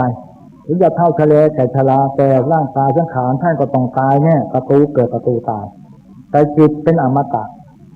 จิตแต่ว่าไม่ตายจิตเป็นอมตะไม่ตายจิตมีสติปัญญาในการเจริญกรรมฐานต้องการให้จิตท่านมีปัญญาก่อนมีปัญญาจะได้แก้ปัญหาชีวิตได้อย่างนี้เป็นต้นแต่บางคนก็แก้ปัญหาชีวิตไม่ได้เลยมีแต่สร้างแต่ปัญหาให้หนี้สินผูกพันอยู่ตลอดเวลาการไปไม่รอดไม่ปลอดภัยเราออกจากท้องคับพาของมารดามาก็จิตกระพัดสอนจิตผ่องใสแต่มาคลุกฝุ่นคลุกกิเลสนานาประการแล้วก็เศร้าหมองกันไปตลอดกาลวาระเวลาไหนเลยแล้วถ้าจะมีความสุขตอนไม่มีการรับผิดชอบอะไรเลยคนที่รับผิดชอบได้หายากไม่ค่อยมีแล้วตาดูหูฟังปากนิ่งแต่ก็ดูแล้วก็ดูผ่านฟังก็ฟังผ่านไม่ได้สนใจในการดูการฟังการคิดเริ่มให้มีสติปัญญาก็หามีไม่เพราะฉะนั้นนี่การรับผิดชอบการเจริญกรรมฐานเป็นการรับผิดชอบตัวเองเป็นการรับผิดชอบในครอบครัวเป็นการรับผิดชอบสูงมีปัญญาสูงเสียต้องรับผิดชอบสูงด้วยไม่ใช่ว่าเรื่องไม่ใช่ข้าไม่รับรู้อะไรทั้งหมดแต่ไปเรื่องของใครช่างอะไรล่ะนี่ขอฝากท่านทั้งหลายคือวัดนี่สำคัญมากสำคัญแต่ไม่มีคนเป็นเจ้าของทิ้งคว้างใครจะถวายแล้วก็ทิ้งคว้างเสียดายเลยตัวพระพุทธเจ้าเป็นจักรพรรดิช่วยเหลือเรามาทั้งทางโลกทางธรรมช่วยให้พ้นจากกองทุกข์แก้ปัญหาชีวิตได้คือธรรมะคำสอนของพระพุทธเจ้าแต่ไม่เคยนึกถึงบุญคุณในพระองค์ท่านเดชสมากรุณาธิคุณแต่ประการใดวัดไม่มีเงินเดือนหาเงินหาทองมาตั้งเงินเดือนกันก็แสนจะยากมากต้องมีคนมีศรัทธาเชื่อต่อพระพุทธเจ้าเชื่อต่อพระธรรมประสงค์ถึงใจต่อคำสอนพระพุทธเจ้าก็ช่วยกันด้วยศรัทธาช่วยกันก็ล้อมหอสามัคคีช่วยการสร้างความดีในวัดอย่างนี้เข้าไปได้แต่ตัวใครตัวมันเรื่องไม่ใช่ก็ช่างอะไรเล่าแต่อย่างนี้แล้วก็ไปไม่รอดพระพุทธเจ้าสอนให้เรารวยสวยดีมีปัญญาสอนให้เรารวยก็คือให้เสียสละการบริจาคของท่านสอนให้สวยก็มีสติปัญญาสวยมีศีลรอบรู้ในกองการทั้งขานคำว่าศีลคือมารยาทสวยน่ารักน่าใคร่น่ายินดีน่าปรีดาแล้วก็สอนให้เรามีปัญญาคือบำเพ็ญจิตภาวนาให้มีสติปัญญาคนที่มีปัญญาเท่านั้นถึงจะขยันคนที่ไร้ปัญญาจะขี้เกียจจะไม่อยากเอางานเอาการกวาดก็ไม่กวาดทำอะไรก็ไม่ทำทั้งนั้นคนประเภทนี้กำลังโง่มาหาเขาเบาปัญญาคนที่ไม่โง่ไม่เขาไม่เบาปัญญาคนมีสติปัญญาแล้วจะขยันไม่พักแต่ทำงานตลอดไปไม่มีการพักและไม่มีการรังเกียจซึ่งกันและกัน คนประเภทมีปัญญาเป็นอย่างนั้นคนประเภทขี้เกียจไม่เอางานเอาการก็หมายความว่าประเภทไร้วาสนาไม่มีบุญวาสนากับเขาที่จะทำได้และจะช่วยตัวเองได้เลยเป็นคนที่ช่วยตัวเองไม่ได้มันไร้วาสนาไปหมดจะไปพึ่งคนอื่นก็หลอดไปแล้วก็พึ่งก็ไปไม่รอดเป็นยอดดีไม่ได้มีจำนวนมากเห็นกับตัวขอเจริญพรคนที่เห็นกับตัวเพราะมันกลัวลำบากมันจะเกิดจากความยากไร้ยากจนตลอดกาลกระทั่งแก่ตายจากโรคไปก็ยังจนต่อไปคนที่ไม่กลัวคือไม่กลัวความยากคือไม่กลัวความลำบากความยากก็ไม่เกิดขึ้นเพราะว่ามันผ่านความยากอดทนมาแล้วความกุศลมันก็เกิดขึ้นแต่คนเห็นกับตัวเนี่ยมันกลัวลำบากความยากเกิดขึ้นงานการก็ไม่เอาด้วยมันเห็นกับตัวมักง่ายมักได้ตลอดรายการคนที่มักแปดจะไม่มีมักง่ายมักได้ทำอะไรจะเรียบร้อยและรับผิดชอบสูงรับผิดชอบทุกประการตาจะดูหูจะฟังก็รับผิดชอบจะพูดจาพาทีก็ให้เกิดสามัคคีอ่อนโยนและนอบน้อมแสดงออกซึ่งเมตตาเสมอด้วยคำพูดอย่างนั้นแต่บางคนก็แสดงจิตใจเหี้ยมโหดดุร้ายใจดำเอามาหิดเหี้ยมโหดดุร้ายฆ่าสัตว์ตัวเป็นให้จำตายตลอดกาลเวลาไม่พักออกมาอย่างนี้ชัดเจนมากขอเจริญพรอย่างนั้นคนที่มาเจริญกรรมฐาน101ก็หายากที่จะรับผิดชอบตัวเองคนที่รับผิดชอบตัวเองแสนจะยากลำบากลำเค็ญใจเหลือเกินคนส่วนเกินคนส่วนขาดถ้าคนเรามีสองอย่างขาดกับเกินบางทีขาดเอามากๆบางทีเกินไปทำจนเกินไปเอาดีไม่ได้เลยถ้าคนนี่เสมอต้นเสมอปลายเสมอต้นเสมอปลายแล้วนั้นทำอะไรก็ดีแน่ๆจะสร้างความดีและเสมอต้นเสมอปลายไม่มีอะไรเป็นกระบ่อนกระแบ่งก็ตอนก็แทนแต่ประการใดคนนั้นดีแน่นอนบางคนก็ไม่เอาเนื้อเอาใต้แต่ประการใดไม่ฟังใครเลยเอาแต่อารมณ์ผู้ก่อนเลยก็ไม่รับผิดชอบเรื่องไม่ใช่ของกูไม่ใช่ของกูมันของใครของพระพุทธเจ้าไม่ใช่ของเราถ้าเราเป็นนิตถาคตพระพุทธเจ้าเป็นพระสังฆบิดรหรือว่าเป็นพระบิดรแห่งโลกวิทูแล้วก็จะนึกถึงพระคุณท่านว่าพระมหากรุณาธิคุณของพระพุทธเจ้าล้นเหลือทำให้เราพบแสงสว่างไม่มืดมนอนาถรร้อนจิตทำให้เราไปสวรรค์นิพพานได้ทำให้เราไปมนุษย์สมบัติสวรรค์สมบัตินิพพานสมบัติมีสมบัติมนุษย์สมบัติสวรรค์สมบัตินิพพานก็ได้มาจากพระพุทธเจ้าสอนมาแต่ทำไมลืมพระองค์ละนี่แหละท่านทั้งหลายท่านสาธุชนคนเราจึงไม่นึกข้อคนที่ปฏิบัติทำได้จะรู้เองเป็นปัจจตังรู้ประโยชน์ตนประโยชน์ท่านรู้ชุมชนที่ดีรู้ปฏิรูปปังอยู่ในประเทศอันสมควรอยู่ในประเทศที่เจริญบางครั้งสมบูรณ์ด้วยการพัฒนาดีแล้วไม่ใช่อยู่ในประเทศที่ด้อยพัฒนาเพราะตัวเราด้อยพัฒนาตัวเรามาเจริญกรรมฐานจะไม่ด้อยพัฒนาบ้านท่านจะเจริญจะสะอาดที่กินสะอาดที่ถ่ายสะดวกไม่ด้อยพัฒนาแต่คนที่ขาดการเจริญกรรมฐานเห็นแก่ตัวมักง่ายมักได้จะไปอยู่ที่ไหนก็ด้อยพัฒนาอยู่ด้วยความด้อยไม่อยู่ด้วยความเจริญไม่เดินไปข้างหน้าถอยหลังลงคลองตลอดน่ะเขากลายเป็นคนขี้เกียจและเดียดฉันเกียจค้านต่อหน้าที่มันมีการรับผิดชอบจากประการใดการรับผิดชอบเนี่ยมันเป็นการที่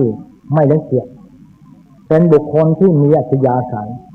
ผู้ที่มาเจริญกรรมฐานเปลี่ยนนิสัยให้เกิดอัธยาศัยดีโอบอ้อมอารีตลอดเลยการจะทำอะไรก็ไม่หวงทำอะไรก็เฉลี่ย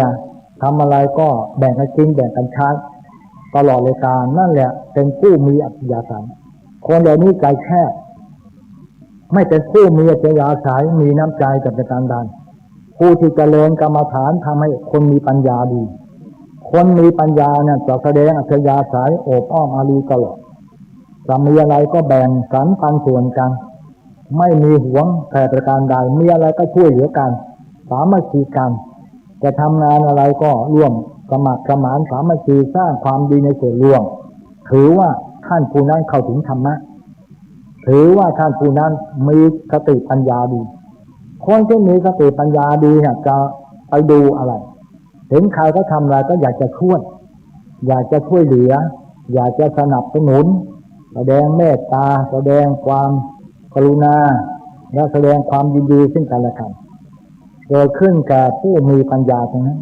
และมีหลักฐานมีงานทำที่บริสุทธิ์ผุดผ่องอีกเนี่ยเพราะฉะนั้นการเจริญกรรมฐานจึงเป็นการแก้ปัญหาชีวิตที่ดีและทำให้ชีวิตเจริญทำให้งอกงามเดินไปข้างหน้าท่านจะไม่ผิดหวังจะค้าขายก็จะร่ำรวยเพราะมีปัญญาไปค้าขายมาเจริญกรรมฐานมีปัญญาไปประกอบอาชีพการงานจะทำไร่ไถนาจะประกอบการค้าจะธุรกิจปัญญาก็จะบอกทิศทางให้การที่บอกทิศทางให้ไปรวยไปสวยไปดีไปมีปัญญาก็คือตัวปัญญาที่เราได้จากการเจริญกรรมฐานทำให้ฐานะดีทำให้มีสติดีมากจะไม่ไร้สติจะไม่ไร้สตางค์บางคนมีเงินมีทองเรียกว่ามีสตางค์แต่ไม่มีสติมีแต่สตางค์เดี๋ยวสตางค์ก็หมดเพราะขาดสติไม่มีสติยึดมั่นเลยก็กลายเป็นคนเลเพล่าภาพละหลวมหล่อแหละเลวไหลพูดเท็จต่อเทียดคำหยาบเพ้อเจ้อตลอดไปไม่มีการพูดที่มีหลักฐานแต่ประการใดงานการก็เลเพล่าภาพตลอดไปไหนเลยแล้วการจะมีหลักฐานก็ขั้นขาดปัญญาตัวนี้ปัญญาที่ได้จากการเจริญวิปัสสนากรรมฐานถ้าหากว่าท่านเจริญกรรมฐานได้สมมาตรฐานแล้ว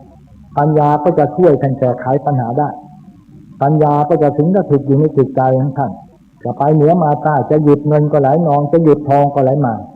ถ้าหากว่าขาดปัญญาขาดสติไปไม่ได้แล้วนั้นเงินจะไหลออกทองไหลออกทำอะไรก็ขัดข้องขาดคุณชีวิตอันแรงแค้นมีแต่ไม่มีแปลนในแผนผังขาดคุณตลอดรายการไหนเลยจะค้าขายท่านจะได้กำไรแล้วจะไม่มีทางได้กำไรอีกค้าอะไรก็ขาดทุนทำอะไรก็ขาดทุนเดินไม่จุนเจือเพราะขาดสติปัญญาการเจริญกรรมฐานไม่ใช่มานั่งหลับตาเฉย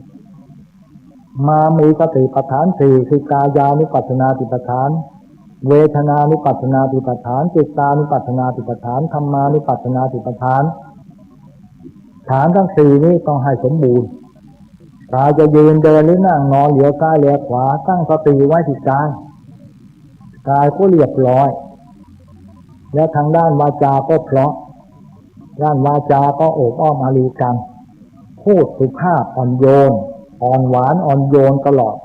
คือพูดโดยสัจจะความจริงมันก็เกิดขึ้นในด้านกายของท่านกายกรรมวจีกรรมมโนกรรมก็เกิดขึ้นกายกรรมสามวจีกรรมสี่มโนกรรมสามก็เกิดเป็นกรรมบทขึ้นเรียกว่าตาวิขาสามก็ครบขึ้นอาจจะได้มีปัญญาก็คือมีศีลสมาธิปัญญาได้ในเรื่องคตกรรมฐานเนี่ยกล่าวแล้วจริงอย่างเรื่องอื่นที่จะไม่มีแน่คือเรามานั่งปฏิบัติกรรมฐานก็ต้องการตรงนี้เป็นเรื่องสำคัญก็ขอฝากท่านไว้ยืนหนอ5 ครั้งทำให้ได้คือกายภาคกายแต่ทำไม่ได้แล้วท่านจะรู้ได้ยังไงท่านจะตั้งสติไว้ตรงไหนสติยาวหรือสั้นสติยาวเมื่อไรยาวถึงศีรษะลงปลายเท้าที่เท้าไปถึงศีรษะสติอยู่ก็จิตเมื่อไรปัญญาถึงจะเกิดเท่านั้นแต่ท่านทำกันไม่ได้ไปทำไอ้ที่มันที่ไม่ได้สอนไปทำนอกประเด็นเท่านั้นแล้วท่านจะได้อะไรหรือจะไม่ได้แน่นอนนะยืนหนอ5 ครั้งทำให้ได้เบื้องตามปลายผมลงไปอาตมาต้องพูดทุกวันพระเพราะท่านทำไม่ได้กันมัวไปทำอย่างอื่นไปทำแล้วสติกับจิตมันไม่ได้อยู่ด้วยกันเมื่อสติกับจิตไม่อยู่ด้วยกันเขาจะมีปัญญาไหมสติไม่มีเลยนั่นคนไร้ค่าคนที่มีค่าเวลามีประโยชน์คนนั้นต้องมีสติประจำคนที่มีสติประจำตัวประจำจิตประจำใจนั่นคนมีความฉลาดสามารถแก้ปัญหาได้ทุกวิถีทางถึงจะถูกต้องไม่ใช่มาทำแล้วส่งเดชอย่างที่เขาสอนกันยืนหนอ5 ครั้งเอาแค่2 ครั้งบอก5 ครั้งยาวไปเนี่ยบางคนก็สอนอย่างนั้นน่าจะรู้กะบรรยากาศกรรมฐานรู้เหตุการณ์ในความจริงใจก็ทำไม่ได้ ถ้าท่านทำตรงนี้ได้ท่านจะรู้ทั้งหมดจะทำอะไรก็เห็นหนอศีรษะลงปลายเท้าคนที่สั่ง5 ครั้งเพื่อจะรู้ว่าวาระจิตคนนั้นเป็นอย่างไรได้ผลไหมแล้วคนนั้นนิสัยเป็นยังไงจะบอกได้ชัดเจนมากเห็นหนอหัวไม่มีเนี่ยต้องตายไม่เคยพลาดไม่เคยพลาดเลยดูลูกนะแต่เรามีบุตรธิดาจะได้ว่าเรียนหมอหรือเรียนแพทย์จะไปเรียนกรุงไหนอย่างไรมหาวิทยาลัยสุโขทัยหรือจะไปเชียงใหม่หรือจะไปจุฬาหรือจะไปประสานมิตรหรือธรรมศาสตร์มันก็ได้บอกเหตุการณ์ให้จะไม่ยีบ้างหรือแต่ทางในกองการก็ไม่เป็นไร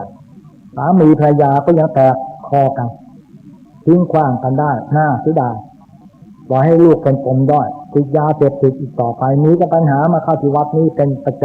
ำขอเจริญพรอย่างนั้นไม่มีโอกาสที่จะดีได้แต่เราเนี่ยมาเจริญกรรมฐานจะได้รู้ประตูเกิดประตูตายถึงหากว่าท่านยังหนุ่มยังสาวต้องรู้ประตูเกิดประตูตายการเจริญกรรมฐานทำให้รู้เหตุการณ์ของชีวิตรู้ที่เราเกิดมาแล้วจะต้องไปถึงประตูที่จะต้องตายจากโลกไปด้วยกันทุกคนไม่มีใครรอดพ้นจากประตูนี้เกิดแล้วมันก็ต้องไปออกประตูตายแน่นอนไม่มีใครรอดแม้แต่คนเดียวแล้วท่านจะว่าอย่างไรนี่มา2 วันนี่มาวานศึกษาธิการจังหวัดกาญจนบุรีบุตรสาวตั้งใจจะมานั่งกรรมฐานในวันที่28วันเกิดหรือเมื่อวานนี้แต่เขาได้ถึงกับว่าชีวิตเสียชีวิตซะก่อนมาลาลบให้คุณพ่อคุณแม่ฟังที่จังหวัดกาญจนบุรีแล้วก็มานั่งกรรมฐานเมื่อเกิดให้ถึงได้พอมาวันนี้อย่างแน่นอนแต่แล้วตายซะก่อนจะมาไม่ได้ทำยังไงตายด้วยอาวุธปืนเห็นไหมลูกสาวทั้งหลายอย่าทำหาดลูกสาวมีเรื่องอะไรทำไมต้องไปตายด้วยอาวุธปืนด้วยเป็นสาวด้วยแต่น้องชายก็โดนรถชนอีกเย็บอีก20-30 เข็มไอ้พ่อก็โดนโอ่งทับอีกโดนทั้งบ้านเลยอย่าทำหาดนะคิดว่าเราดีนะแต่ทางเจริญกรรมฐานเนี่ยจะรู้เลยเขาไม่ได้เจริญกรรมฐานเลยเขาก็เสียใจไม่รู้จะทำคนที่ถัดวันประกันพรุ่งจะเจริญกรรมฐานแล้วไม่มาส่วนมากจะตายเนี่ยตายด้วยอาวุธปืนแล้วนี่สระบุรีนี่เองแต่มาถามว่าจะมาว่าโดนยิงตัวตายหรือคนอื่นมาลักลอบยิงอันนี้บอกไม่ได้ถึงเวลาที่จะต้องตายด้วยปืนอันนี้แต่พ่อแม่อยากจะให้ลูกดีไหมก็นั่งกรรมฐานให้ลูกอย่าลืมว่าญาติพี่น้องตายประตูตายแล้วถ้าตายด้วยการฆ่าตัวตายแล้วไม่มีทางดีเท่ากับกรรมฐานอย่างกระเป็ดเสียงห้วยผูกคอตายเนี่ยหลังตลาดปากบางนี่เป็นเวลานาน40 กว่าปีแล้วแต่มายังอยู่บวชใหม่ๆไม่กี่พรรษาที่วัดชลบุรีไปบิณฑบาตปลาเหลียงห้วยแกว่งไปแกว่งมาลิ้นแรกมันต้องขึ้นต้นแมงเม่าหลังตลาดปากบางตรงนี้ผูกคอตายพูดไทยไม่ได้ไปเข้าเยเผาบ้านบางสำโรงโน่นเขตท่าวุ้งกับอำเภอพรหมติดต่อกันบางสำโรงเยเผานึ่งผ้าจุงเบงตีหนึ่งแล้วเอาเรือมารับอาตมาเพราะหน้าน้ำมาก่อนนี้สมัยโบราณเดือนที่1น้ำนองเดือนที่2น้ำทรงถึงเดือนอ้ายเย็นดื้อน้ำกระดีไหลลงเดือนที่2น้ำเต็มฝั่งเลยเดือนที่ได้ดีเนี่ยเดือนที่2เดือนที่3ก็ไม่มีน้ำที่ลุ่มจะเป็นที่ดอนไอ้ที่ดอนกลายเป็นที่ลุ่มพระเจ้าทรงทำนายไว้แล้วจะเป็นลุงเผยอาตมาให้มาเป็นล่ามพูดภาษาจีนกลางได้เยเผาเป็นคนไทยทำไมพูดภาษาจีนกลางได้นี่เราเชื่อเลยเดี๋ยวนี้ไม่เชื่อละที่ทรงกันที่ว่ามาเข้าผีเข้าเนี่ยผีปลอมนะครับผีอย่างนี้มันต้องใช้ให้500,000เลย500,000โดนออกไปเลยนะผีนะมาเข้าว่ายังไงแล้วก็ถามว่าตอบกับแปะเหรียญห้วยบอกอยู่ที่ไหนอ้วเห็นฤทธิ์ทุกวันเราเดินมาเนี่ยบอกเห็นบอกเลยอยู่ใครอยู่ก็หัวเสียเท้าก็คือใครเจ้าอาวาสวัดกลางกรมนครเหนือกระหล่ำปากบางชื่อหลวงตามดผูกคอตายที่หลังปากบางเหมือนกันเนี่ยต้องมากินข้าวกลางกองขยะอย่างที่กล่าวมาบอกว่าไปบอกกับเจ๊เจีย บอกอีไปบอกเลยนะว่าอย่าทำบุญให้อ้วไม่ได้กินกินข้าวก็กองขยะกินก็นอนทุกวันโกนวันพระเนี่ยที่มาเข้าเยาเผาเนี่ยเขาให้หยุดงานหนีเข้ามาเข้ากองการจะมาบอกให้ดูทำไมต้องผูกคอตายเพราะอดยาฝิ่นอาเจียเขาไม่ให้ตังกินยาฝิ่นจนเสียใจผูกคอตายนี่แหละชัดเจนแล้วก็กาหลวงเหี้ยวออกพูดจีนไม่ได้เหยียดเผานี่บ้านบางสำโรงนี่แหละท่านทั้งหลายอยู่เห็นชัดนะผู้เชี่ยวชาญก็คือเจ้าวาดกลางอาตมาถามโยมบัวเฮงที่ตลาดปากบางแกตายไปนานแล้วถามบอกมีไหมเจ้าวาดชื่อมดบอกมีทำไมต้องผูกคอตายเขาจะสร้างโบสถ์กันเงินทองก็มีอยู่ที่สมภารก็ให้กรรมการวัดไปกู้แต่เวลาสร้างโบสถ์ก็มาคืนโกงท่านหมดเลยโกงหลงกำมดผู้เชี่ยวชาญเลยก็เสียใจผูกคอตายนี่ชัดเจนนะแล้วจะเอาอะไรพี่น้องทั้งหลายอยู่เราก็ต้องตายจากกันไปทุกเดือนทุกคนบอกว่าอ้วเห็นลือทุกวันลืออยู่ตรงไหนก็แสดงว่าโลกอยู่ในโลกเดียวกันเนี่ยแต่มันมองไม่เห็นอยู่อันเดียวกันนี่หมดเนี่ยตาเหลียงห้วยตลาดปากบางเนี่ยคนเก่ายังรู้จักยายเทาโน่นก็ตายไปแล้วอยู่บ้านบางสำโรงติดต่อกับโพวีเนี่ยอำเภอท่าวุ้งจังหวัดลพบุรีมีหลักฐานมีหลักยืนยันนี่แหละประตูตายไปในโลกเพราะเหตุดังที่กล่าวมาแล้วก็บอกให้เขาเจริญกรรมฐานถ้าหากว่าญาติพี่น้องฆ่าตัวตายไม่มีทางเปลี่ยนเสสมบัติในพันเอกสมบัติพิเศษท่านเป็นเสกองทัพภาย3ทิศโลกไข่พระนเรศวรมหาราชธัญญาเป็นอาจารย์สอนมหาวิทยาลัยสอนวิไลสถาบันราชภัฏทิศโลกเป็นเพื่อนอาจารย์ละเอียดลูกสาวยิงตัวตายแล้วก็ร้องไห้ไปเที่ยวสร้างโบสถ์สร้างอะไรก็ไม่ได้ผลจะมาไปบรรยายอยู่ที่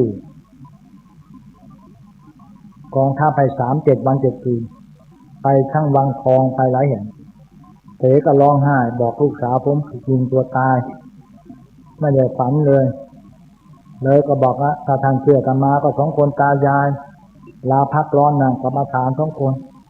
ที่ส่งตัวให้ลูกสาวอยู่มาในไม่ช้าลูกสาวมาเข้าฝันบอกได้รับส่วนบุญกุศลแล้วเห็นไม่ชัดเจนมากบางคนเนี่ยมานั่งกรรมฐานที่เดียวจากนั้นมันจะไปได้อะไรสร้างความดีเวลานี้เดียวสร้างความชั่วมากเหลือเกินเหมือนอย่างสัปดาห์หนึ่งมี7 วันวันพระจะเข้ามาวัดกันสักชั่วโมงก็ยากแต่ในระยะ6 วันนั้น1 สัปดาห์ทำจากความชั่วหลอกลวงกันตลอดแล้วก็สามีภรรยาทะเลาะกันเข้ามาสงบสติอารมณ์ในวันพระสักเวลาชั่วโมงเดียวในขณะนี้ก็ยังทำกันไม่ได้แล้วท่านจะเอาบุญตรงไหนล่ะแต่ศาสนาอื่นเช่นคริสต์เนี่ยวันอาทิตย์เขาเต็มโบสถ์เลยนะเนี่ยกรุงเทพไปดูเต็มโบสถ์เลยรถจอดกันเต็มเพียบแล้วก็อิสลามถึงวันศุกร์เข้าโบสถ์เต็มอิสลามเต็มของเราวันพระเต็มไหมจ้างมาให้ฟังเทศยังไม่มาเลยจ้างให้มายังไม่มาเลยมาโยมขอแรงมาฟังเทศหน่อยไม่ว่าจ้างให้10 บาทแล้ว10 บาทเดี๋ยวฉันจะไปเนี่ยไปไหนล่ะโยมไปวัดนี้เนี่ยอำเภอพรหมเนี่ยไปไหมล่ะไปของหวยดีกว่าดีกว่ามาฟังเทศมีไหมมีใครไปยังล่ะหวยจะออกไหมนี่เสียดายเหลือเกินชาวพุทธพระพุทธเจ้าไม่เคยห้ามว่าวันพระต้องมาเข้าโบสถ์ตามอัธยาศัยใครดีใครก็มาเองใครไม่สนใจก็ไม่เป็นไรประชาธิปไตยแท้สิทธิที่จะสร้างความชั่วได้สิทธิที่จะสร้างความดีก็ได้ไม่บังคับบัญชาแล้วแต่ท่านทั้งหลายเห็นด้วยทั้งหลายจะเห็นดีหรือเห็นไม่ดีก็ตามใจไม่มีอะไรเสียหายแต่ใครมาใครก็ได้ใครทำใครได้ใครไม่ทำใครไม่ได้เองเราไงเป็นหลัก นี่แหละศึกษาธิการจังหวัดกาญท่านก็เสียใจลูกสาวตายด้วยปืนบอกแต่ไม่ทราบว่ายิงตัวตายหรือฆาตกรรมก็ไม่ทราบมีเผาไปแล้วแล้วก็มาถามว่าจะกระดูกไปใส่เจดีย์ที่สร้างไว้หรือจะไปทำยังไงอันนี้เราก็ตอบจดหมายไปแล้วก็จะไม่ปรารภแล้วก็ลูกชายน้องชายของลูกสาวพี่สาวก็เนี่ยคนโกงตายด้วยปืนนี้ทั้งหลายอย่าประมาทนะเราก็ไม่รู้ว่าป่าช้าอยู่ที่ไหนความตายอยู่ที่ไหนอย่างไรท่านไม่รู้นะไม่ใช่ว่าตายตรงไหนป่าช้าอยู่ตรงไหนที่ตายอยู่อย่างไรท่านรู้ไหมขอให้เจริญกรรมฐานไปหนักไม่งั้น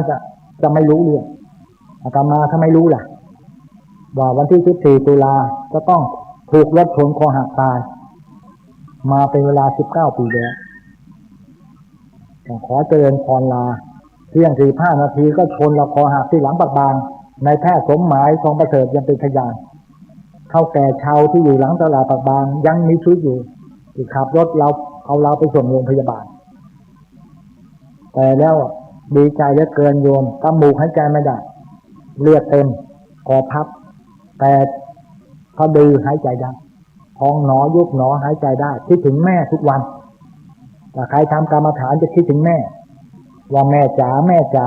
เคยเสียงแม่เคยด่าแม่เคยว่าแม่ให้ทำใจน้ำตาจะไหล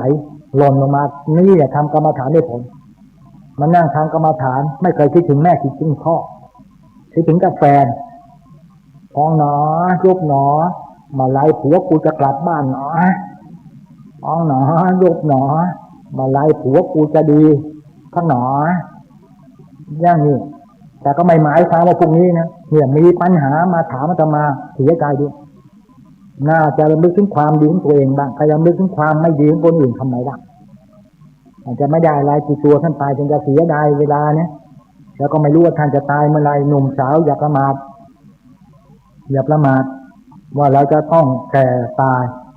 ก็ทำไมสาวไม่ถูกปืนตายล่ะเมื่อคืนเนี่ยโดนรถชนตายไป2 ศพทำไมตายล่ะเราจะให้แผ่เมตตาบอกแผ่ไม่ออกแล้วตายแล้วโรงพยาบาลตำกุดบัดนี้เอาศพไปตั้งนี่ตายบนกลางถนนก็ยังหนุ่มสาวทำไมตายนะท่านทั้งหลายอย่าประมาทสร้างความดีตั้งแต่บัดนี้เป็นต้นไปอย่าตัดวันประกันพรุ่งลูกสาวท่านศึกษาธิการนิพนธ์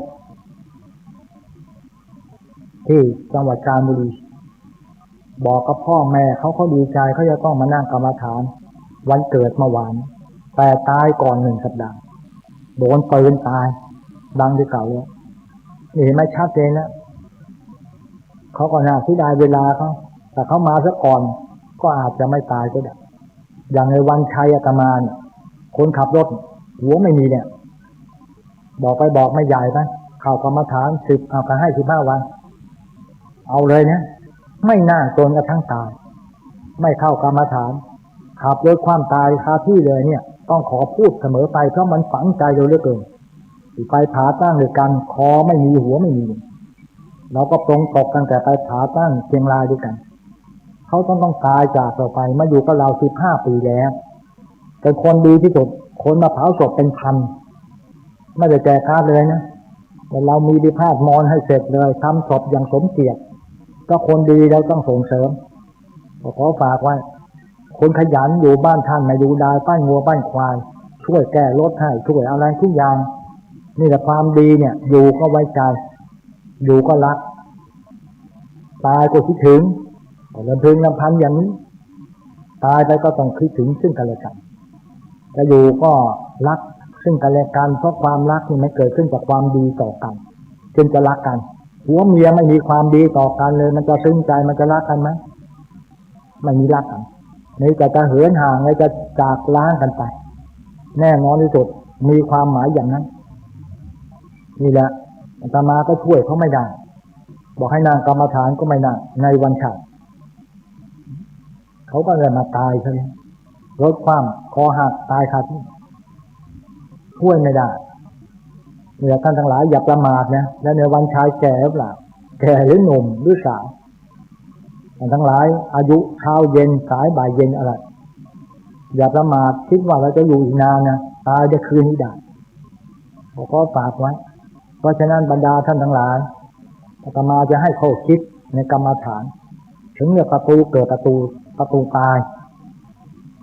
ที่มีเหตุผลประการใดขอท่านติดตามฟังสืบไปณโอกาสแบบนี้เป็นคติเตือนใจเล็กๆน้อยๆขอเจริญพรเจริญสุขโดยทั่วกันณโอกาสแบบนี้ คำว่าประตูเกิดประตูตายก็คือเกิดดับของสังขารที่เรามาเจริญกรรมฐานเนี่ยเกิดแล้วมันก็ดับแล้วมันก็เกิดดับแล้วก็เคลื่อนย้ายแล้วสงบแล้วก็ดับไปถ้าสิ่งไหนมันเกิดมันก็ต้องมีดับเกิดแล้วก็ดับประตูเกิดประตูตายสองคนคือมนุษย์หญิงชายเท่านั้นที่อุบัติบังเกิดมาในโลกใบใหญ่นี้นักปราชญ์ท่านพูดไว้ชัดเจนมากว่าจะต้องผ่านประตูเดียวไม่ได้เลยเกิดดับของรูปนามขันธ์ห้าเป็นอารมณ์ก็ต้องมีสองรูปสองประตูแปลว่าทุกคนจำจะต้องผ่านสองประตูเสมอกันหมดสองประตูนี่สำคัญมากไม่ว่าหญิงหรือชายเด็กหรือผู้ใหญ่คนรวยหรือคนจนคนฉลาดหรือคนโง่คนไทยหรือคนเทศเหมือนกันทั้งนั้นประตูที่หนึ่งมีชื่อโดยเฉพาะว่าชาตทวารแปลว่าประตูเกิดชาตาแปลว่าเกิดทวารแปลว่าประตูทุกคนต้องผ่านประตูเกิดนี้เขามีธรรมนูญแต่จำประตูเขียนไว้ว่าใครหรือผู้ใดผ่านประตูนี้มาแล้วต้องประกอบกับความแก่ที่เรียกว่าชราความเจ็บไข้ที่เรียกว่าพยาธิตลอดถึงความทุกข์กายทุกข์ใจภัยอันตรายอุปสรรคนานับประการมากบ้างน้อยบ้างแต่ละคนไม่เท่ากันต้องเจอต้องพบทุกคนไม่มีผู้ใดหรือใครจะได้รับอภิสิทธิ์แม้แต่คนเดียวเลยขณะนี้เป็นความจริงแท้แน่นอนที่สุดต่างแต่ว่าใครหนอจะคิดได้ปรงได้ทำใจได้เท่านั้นผู้ใดถอนอุปาทานความยึดมั่นถือมั่นได้เนี่ยก็ค่อยจะยังชั่วหน่อยถ้าถอนไม่ได้ก็หนักถ้าถอนไม่ได้ก็หนักหน่อย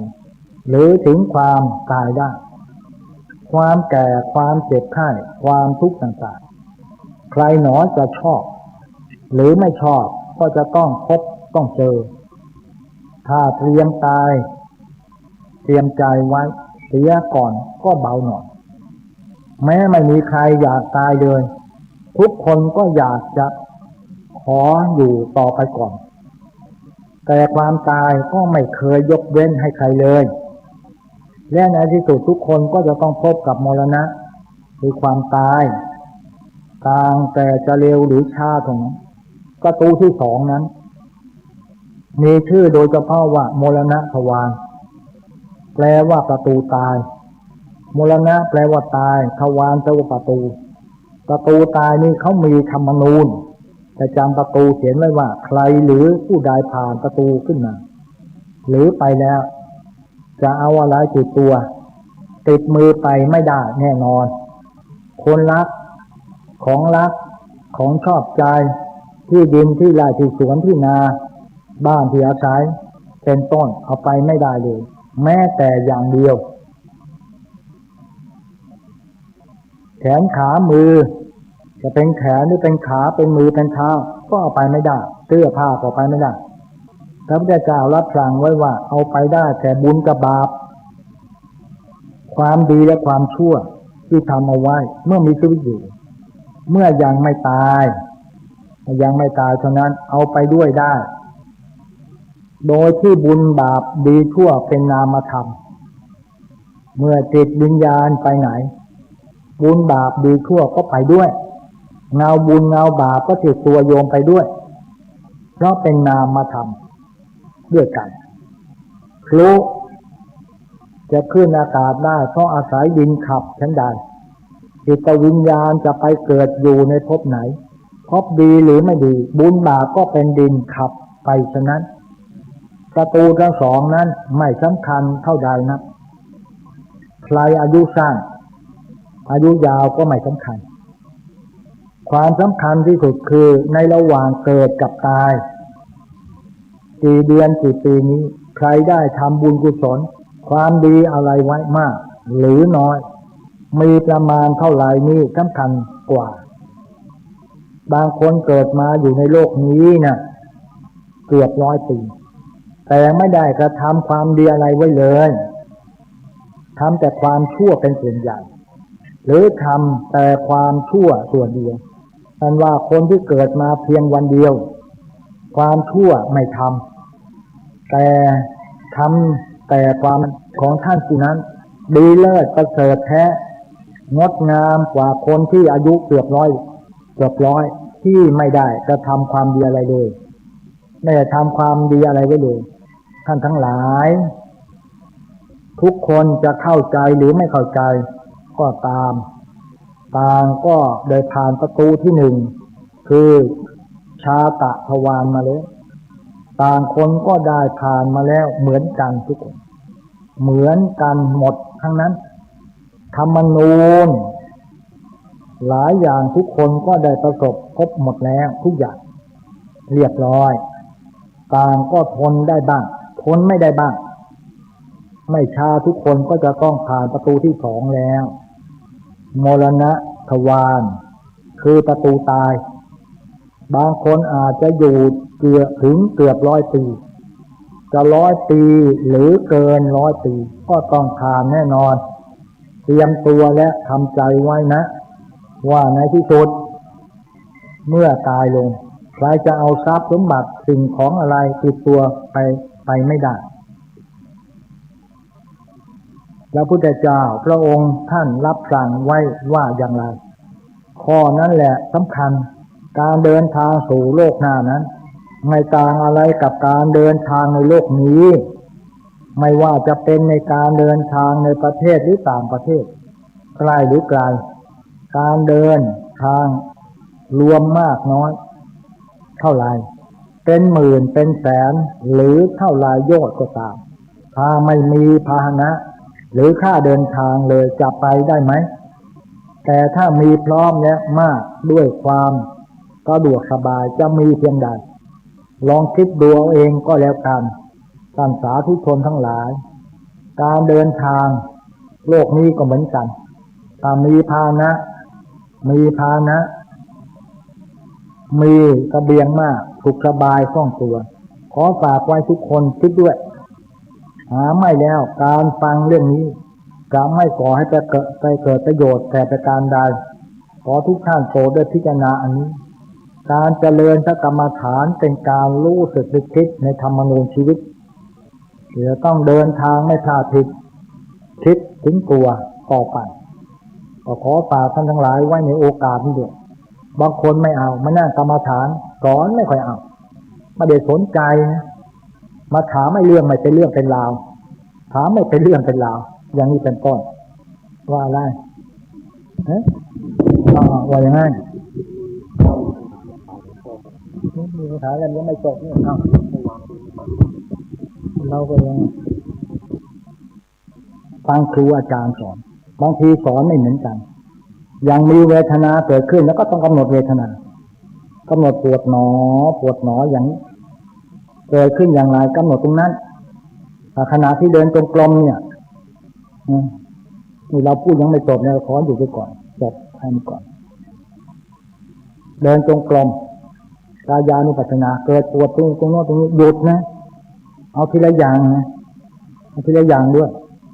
บางทีพวกครูสอนนี่ไม่เอาสอนอะไรต่ออะไรเนี่ยอย่างพระเจ้าบางองค์เนี่ยท่านก็ไม่เอาสอนไปยานโน่นเลยยานเดินอะไรแค่กำหนดนี่ยังไม่ได้เวทนานี่สำคัญปวดเมื่อยแล้วก็เลิกแล้ว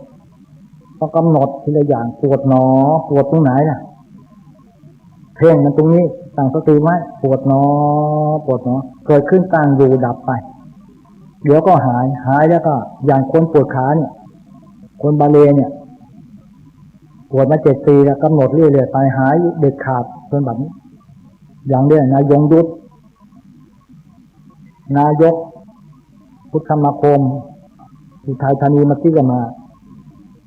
เป็นโรคเบาหวานอย่างแรง ไปถูกรถชนเละขาเละหมอบอกตัดไม่ได้นายกเดี๋ยวมันจะลามขึ้นมาถึงตรงนี้ลามขึ้นมาตัดนี่เลยขอตัดไปกำหนดขาเนี่ยปวดหนอก็ปวดพุทธคุณพาหัวกาเบาหวานหายเลยผ่าตัดเอาเหล็กสายเดินได้เลยเบาหวานหายไปเด็กขาดนี่คือเวทนาแล้วก็สติมันจะบอกเลยนะบอกว่ามาตอนเด็กๆคว้างค้ำหมาขับรถชนหมาทั้งนั้นแล้วตัวเองก็เป็นกรรมอย่างนี้ขอฝากพวกนักปฏิบัติด้วยนะบางทีมีอะไรไม่กำหนดเสียใจก็ไม่กำหนดปล่อยไปเลยไปเนี่ยท่านจะไม่ได้ผลเนี่ยแต่บางทีไปถามพระยานอะไรเนี่ยเป็นอย่างนี้พระก็แน่เลยยาน10ยาน9ยาน5อะไรก็นี้ตอบเลยว่าได้ยานเป็นยานเดินที่ไหนล่ะแค่แก้ปัญหากำหนดยังทำไม่ได้เวทนากำหนดให้มันหายไม่เลิกเอาอย่างนี้ได้ไหมเนี่ยปวดเนี่ยบางทีเนี่ยกำหนดไปหายไม่ปวดไม่หายเลิกเลยรับรองเคยได้แต่จะแก้ปัญหาไม่ได้ สมาธิเกิดอาการตัวโยนไปมากระตุกไปกระตุกมากำหนดรู้หนอที่ลิ้นปีเนี่ยกำหนดรู้เนี่ยมันโยนไปโยนมาเนี่ยแต่มันไม่หายกำหนดใต้สะดือ2 นิ้วกำหนดรู้หนอใต้สะดือนี่ไม่เอาตรงนี้แต่ว่ากำหนดรู้หนอการสติว่าเดี๋ยวมันก็หายเอาไม่หายไปเดินจงกรมใหม่มันก็ตุกสมาธิมาแล้วแต่ไม่มีสติจำไว้ต้องกำหนดทีละอย่างนี้มันทางซ้ายทางขวาก็ตามก็กำหนดนะกำหนดให้หายเกิดมีแสงไฟฟ้าสะท้านเข้าทั้งกายในขณะกำหนดรู้มือหนักเท้าหนักกำหนดมือหนักหนอมีนิมิตใจกำหนดเห็นหนอไม่เอาอย่ามาปล่อยให้มีไม่ได้คลายน้ำไหลจากสมาธิก็ต้องกำหนดเนี่ยพวกกรรมฐานเนี่ยปล่อยตามเรื่องเลยไม่ได้ผลเลยเวลามึนงงปวดหัวอยากทราบว่ามันเนื่องจากอะไรไม่ต้องทราบเขาห้ามรู้ก็ปวดหนอเนี่ยกำหนดได้ไหมอย่าไปถามใครว่ามันปวดเพราะอะไรเป็นกรรมอะไรอย่าไปถามพระไม่รู้เรื่องก็บอกเลยคงจะทางกรรมอะไรไว้มันถึงจะปวดหัวเลยตอบผิดกันหมดมันจะเป็นอะไรให้กำหนดอย่างเดียวไม่ต้องให้รู้ตอบให้ฟังมีการมึนงงหรือปวดหัวอยากทราบว่าเกิดจากอะไรไม่ต้องไปทราบมันแล้วก็กำหนดที่ศีรษะที่ปวดหนอกำหนดให้มันได้จะแก้ไขอย่างไรครับแก้ไขอย่างนี้นะจำไว้บางทีเสียใจก็กำหนดที่ลิ้นปี่เนี่ยหายใจยาวๆคนที่หายใจสั้นเนี่ยมันไม่มีสมาธิแล้วก็มันก็โกรธง่ายเนี่ยหม้อมัตเตอรี่มันอยู่ที่นี่ชาร์จไฟเข้าหม้อกองที่ลิ้นปี่นี่หายใจยาวๆตั้งแต่จมูกไปถึงสะดือนู่นแล้วกำหนดตรงนี้ช้าๆเดี๋ยวก็หายไปเองอย่าไปนิมิตบางทีเนี่ยผู้มานั่งปฏิบัติเนี่ยไม่รู้เรื่องอะไรเอาแต่นิมิตโอ้โหมีนิมิตมาเล่าเป็นยาวเป็นกันหน้ากระดาษบอกใช้ไม่ได้เลยกำหนดอะไรไม่ได้เลยก็ประสาทหลอนไปเจอโน่นเจอนี่อะไรต่ออะไรเข้าก็มาเล่าเป็นปฏิปต่อไปหมดใช้ไม่ได้หรอกนะก็กำหนดให้มันหายไปเจอแสงสีอะไรก็กำหนดเห็นหนอเนี่ยบางทีพระเราก็แน่เลยบางองค์บอกว่ายานมาแล้วเปลี่ยนใกล้แล้วต้องอธิษฐานจิตอย่างนี้ผิดหมดเลยไม่ได้อะไรเลยเกิดขึ้นต้องกำหนดทีละอย่างไปนะมันจะเป็นเวทนาตรงไหนก็หยุดเวลาเดินจงกรมเวลาเดินไปเนี่ยหลับตายืนหนอ5 ครั้งลืมตาดูกายเท้าเดินจงกรมเนี่ยดูกายเท้าอย่าไปเลี้ยวซ้ายเลี้ยวขวาไม่ได้บางคนก็หลับตาเดินดูข้อใช้ตาห่างไม่ได้ต้องดูที่เท้าด้วยให้มันเคยพอไม่เคยแล้วก็ไม่จำเป็นนะเข้าสติก็รวมอยู่ได้ง่ายใหม่ๆยังทำยากต้องกำหนดเนี่ยถามก็ดีเนี่ยจะได้ตอบให้ฟังบางคนก็ไม่เอามีเวทนาก็ไม่กำหนดเจอแสงสีเจอนิมิตก็อยากจะเห็นโน่นเห็นนี่ต่อไปท่านจะผิดหวังนะต้องกำหนดแล้วก็จะเกิดขึ้น ปัญญาจะเกิดทันทีเนี่ยขอฝากไว้ มีอะไรก็กำหนดนะมันปวดอะไรก็กำหนดปวดเดี๋ยวมันก็หายไปนะเข้ากับคุณเคยแล้วไม่ปวดไม่เมื่อยทำไมไม่ปวดอุปาทานไม่ไปยึดบางคนเราสอนกรอบอารมณ์ไม่มีใครฟังกรอบอารมณ์ไม่มีใครฟังแล้วไปกรอบผิดถูกถ้ามันไม่สบายใจมันเสียใจอย่าให้โกรธข้างคืนอย่าไปโกรธใครข้างคืนต้องหายโกรธเดี๋ยวนี้โดยกำหนดโดยปัจจุบันพุทธเจ้าสอนชัดอย่าเอาอดีตมาลื้อฟื้นอย่าคนอื่นมาคิดคือที่ชอบทำให้มันเสร็จไปในปัจจุบันนี้ในปัจจุบันแต่เราโกรธก็จะกำหนดที่ลิ้นปีเนี่ยหายใจยาวๆรับรองหายแน่ๆแต่ท่านไม่ทำกันอย่างมีจะไปปากโกรธไปอิจฉาริษยาอย่าลืมว่าการอิจฉาเนี่ยมีหลัก5ประการ1เป็นสาเหตุให้ทำเกิดความแตกแยกความสามัคคี2เป็นอุปสรรคในการประสานงานที่ดี3เป็นการขาดความกำลังใจต่อผู้ร่วมงาน4เป็นการสร้างศัตรูให้กับตัวเอง5ขาดความจริงใจต่อเพื่อนร่วมงานขาดความจริงใจระหว่างสามีภรรยาในบ้านตัวพอบางนี้ชัดเลยนะเพราะฉะนั้นอย่าไปผูกพยาบาทฆ่าพิเวณกับใครกำหนดให้ได้เพราะฉะนั้นผู้ขอเตือนผู้ปฏิบัติด้วยอย่าให้มันผ่านอย่าให้เข้ามาในนี้เข้ามาฝังในแน่นผูกพยาบาทฆ่าพิเวณแม่ผัวก็นินทาลูกสะใภ้แถมลูกสะใภ้นินทาแม่ผัวอีกอาจจะมีการสร้างเวรสร้างภัยสร้างเสน่ห์จังไรตลอดเลยการขอฝากท่านทั้งหลายไว้ด้วย มีอะไรกำหนดทีละอย่างเป็นเวทนาเนี่ยมันปวดเมื่อย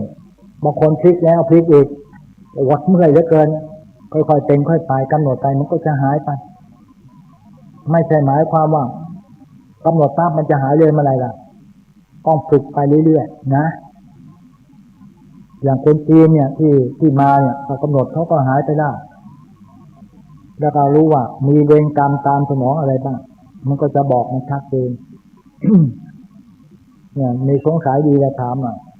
เสียใจก็กำหนดอย่าฝากความเสียใจข้างคืนไว้ฉันจะเสียหายอย่าฝากความโกรธข้างคืนไว้อารมณ์ถ้าจะค้างจะค้าขายจะไม่ดีแล้วก็อารมณ์ค้างขึ้นมาไปทำอะไรเสียหมดเลยธุรกิจเสียหมดเพราะงั้นเราต้องแผ่เมตตาแล้วก็แก้ไขปัญหาในปัจจุบันที่จะบอกเอาปัจจุบันอดีตอย่าเอาอนาคตเนี่ยเราปัจจุบันแก้ให้มันหายบางทีนั่งเราตัวมันโยกมันคลอนไปอย่างเงี้ยต้องกำหนดรู้หนอถ้ามันไม่หายให้กำหนดลงไปใต้สะดือ2 นิ้วรู้หนอให้มันไปตามเดี๋ยวมันหายถ้าไม่หายไปเดินจงกรมใหม่ลุกเดินจงกรมใหม่เลยเดี๋ยวหายแน่นอนมันจะไม่โยกแล้วก็บางทีนั่งเนี่ยบางคนเนี่ยไม่ฝืนนั่งไปแล้วก้มลงไปเนี่ยน้ำลายไหลยืดเนี่ยไหลยืดเลยก้มอย่างเงี้ยบางคนบอกแหมหลวงพ่อฉันได้ฌานเนี่ยไม่รู้เรื่องเลยรู้เรื่องอะไรหลับแท้ๆนะนั่งหลับน้ำลายไหลยืดเลยเนี่ยนั่งหลับได้เหรอต้องกำหนดรู้หนอถ้าเวลามันง่วงก็กำหนดง่วงหนอง่วงถ้าหากว่าเวลาอยากจะนอนหลับมันไม่หลับอยากหลับมันไม่หลับเนี่ยถ้าเรามีสมาธิดีก็นอนหงายครับตั้งสติไว้ที่กลืนน้ำลายเนี่ยจนก็ลูกกระเดือกตั้งกำหนดไว้หายใจไว้หลับหนออะไรตรงเนี้ยไม่เกิน3 หรือ 5 นาทีหลับเลยหลับพอยเท่านี้เองนะทำให้มันถูกที่ทำให้มันถูกต้องแต่เวลาง่วงอยากจะดูหนังสือสอนลูกสอนหลานจะดูหนังสือสัก1 ชั่วโมงก็เพ่งตรงที่หน้าผากง่วงหนอเพ่งเข้าไปเดี๋ยวตาแข็งดูถือได้ชั่วโมงจะไม่ง่วงเลยนะแต่ไม่ทำกับตรงนี้แต่ต้องมีสมาธิด้วยถ้าไม่มีสมาธิทำไม่ได้ต้องฝึกไปจนเคยก็เคยแล้วก็ทำได้ปั๊บเดียวได้เลยแต่คนไม่เคยเนี่ยมันก็แสนจะยากมันก็ลำบากอยู่นะอันนี้ก็ขอฝากไว้บางทีเนี่ยครูบาอาจารย์เนี่ยต้องเข้าใจนี่ด้วยมีอะไรต้องกำหนดทีละอย่างอย่าเอาหลายอย่างมารวมกันเวลาเดียวไม่ได้มันไม่ได้ผลเหมือนเราพิมพ์ดีดเนี่ย ต้องทำนานทีละนี้พอชำนาญแล้วถึงได้ชิมดื่มได้มีอะไรก็กำหนดตัวอย่าง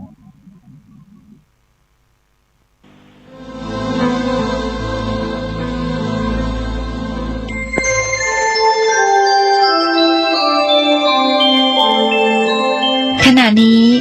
ท่านกำลังฟังสถานีวิทยุกระจายเสียง FM 104.5 เมกะเฮิรตซ์ มงคลชีวิตเป็นวันที่เราได้เตือนจิตสติเตือนใจมาตลอดพรรษาไตรมาส3 เดือนครบถ้วนในวันนี้แล้วเรียกว่าวันออกพรรษามีประวัติเป็นมาประการใดนั้นท่านทั้งหลายทราบดีอยู่แล้วการเข้าพรรษาวาสังมาใช้สมัยพุทธกาลนานมาแล้วนั้นนิยมการที่เรียกว่าดูจำพรรษาในวันแรมค่ำเดือน8อธิษฐานพรรษาอยู่ตลอดไตรมาส3 เดือนประวัตินั้นมาจากไหนพระพุทธเจ้าของเราเน้นอะไรบ้างเน้นวิชาการขอฝากท่านทั้งหลายไว้ด้วย มีลูกมีหลานให้เรียนวิชาการให้ได้พระพุทธเจ้าท่านจบจักรพรรดิสำเร็จที่8 ด็อกเตอร์ไม่มีหาที่เรียนอีกไม่ได้นะท่านเน้นตรงนี้ก่อนถ้าเรียกตามศัพท์พระพุทธศาสนาเรียกว่าขันธกุละเรียนจบหมดแล้วหาครูอาจารย์สอนอีกไม่ได้แล้วอาจารย์ที่สาปาโมกอาจารย์สวามิก็สอนให้หมดแล้วแต่วิชาที่สำคัญจริงๆนั้นไม่มีใครสอนต้องทำเองเพราะฉะนั้นขอฝากญาติโยมไว้ว่าไม่ลูกอย่าอยู่ว่างอย่าห่างผู้ใหญ่จะหลงทางยังไงให้เรียนหนังสือให้ได้หาวิชาใส่ตัวลูกเราให้ได้โดยเฉพาะตัวเราเองแต่เหตุใดเล่าที่พระพุทธเจ้าจะต้องเสด็จบรรพชาเพราะอะไรหรือถ้าใครถามสอบสัมภาษณ์ตกไปเยอะเลขจักรพรรดิคือเลขอะไรเลขจักรพรรดิคือเลข18โสรสมงคลเลข16เลขจักรพรรดิ18แปลว่าจบด็อกเตอร์18สาขาไม่มีที่เรียนจะไปเรียนที่ไหนก็ไม่ได้แล้วนี่กล่าวท้ายความถึงอย่างนี้แต่ทำไมต้องเสด็จบรรพชาด้วยเราก็จะคิดกันเต้นๆคิดหนีลูกหนีเมียออกไปบวชตัดช่องน้อยเฉพาะตนไปเท่านั้นหรือไม่ใช่เลยการเห็นเทวทูตท่านจะมีวิชาถึงจักรพรรดิเป็นพระราชาจักรพรรดิแก้ปัญหาไม่ได้ห่วงผูกคอลาหูเลลาหุนออกแล้วห่วงผูกคอแล้วโลกคืออยู่ที่คอเราจะหิวจะกินอะไรเราก็ไม่อยากจะกินต้องให้โลกถึงก่อนทรัพย์สมบัติผูกเท้าไปไหนก็ห่วงครับ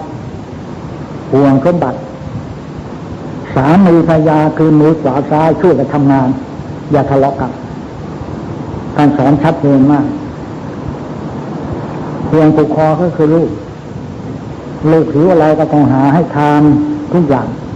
กระทั่งอดทุกอย่างก็อดเอาเพื่อลูกที่เสด็จบรรพชาเพื่อจะไปหาวิชาอันนี้วิชาแก้ปัญหาชีวิต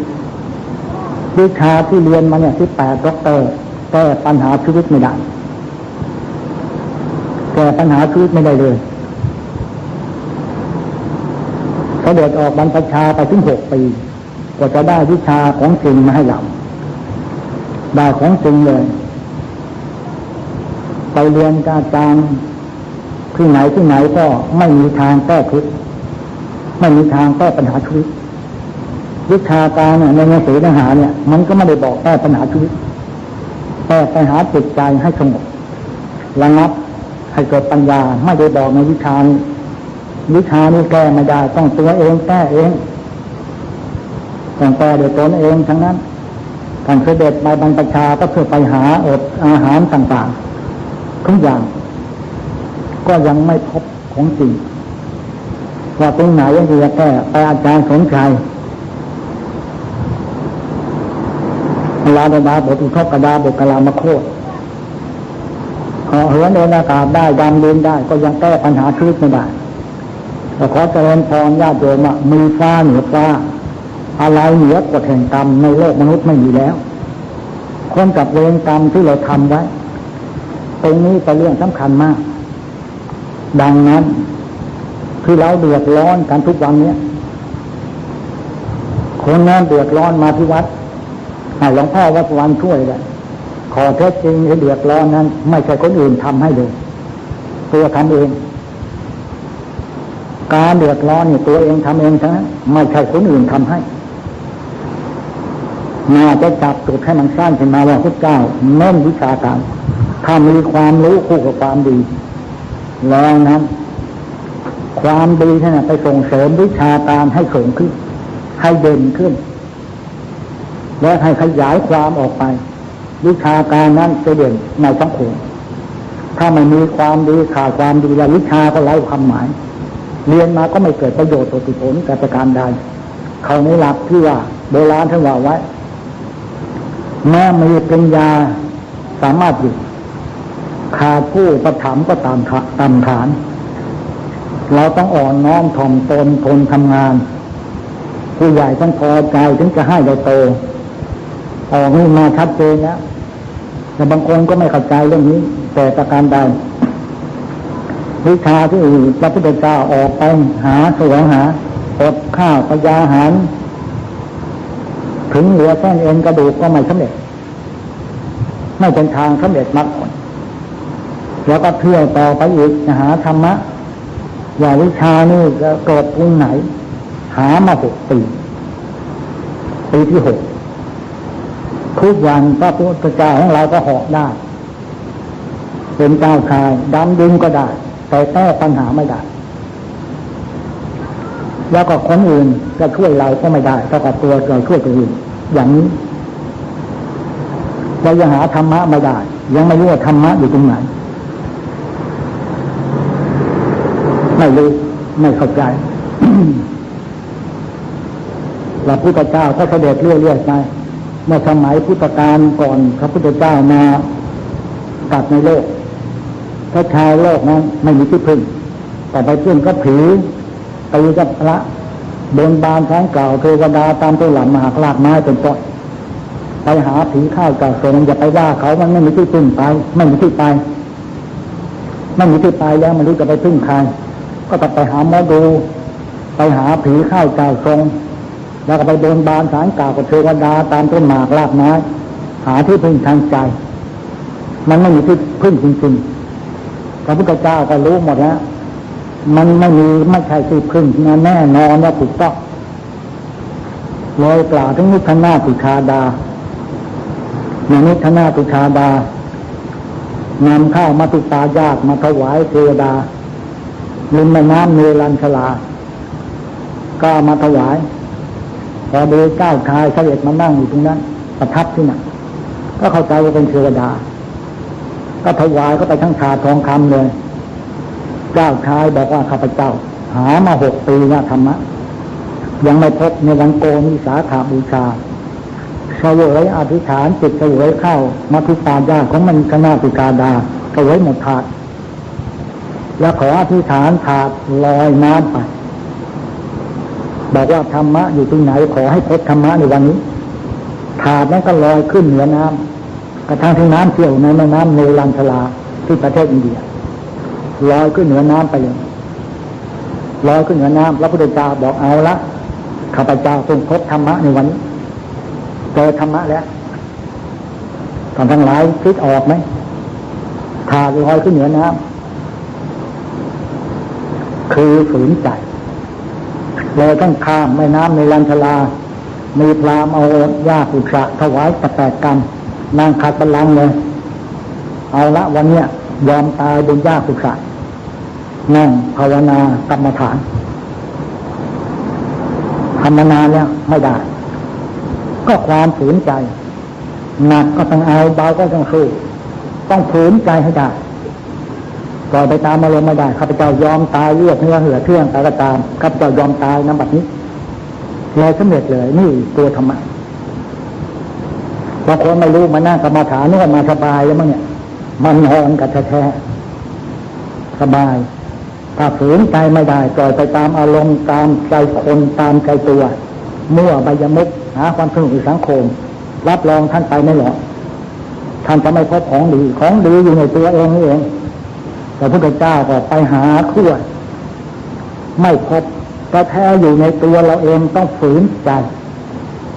ที่ธรรมาบอกญาติโยมกับพระสงฆ์องค์เจ้าไว้คุกหลวงพระเข้าวัดให้ได้3 วัด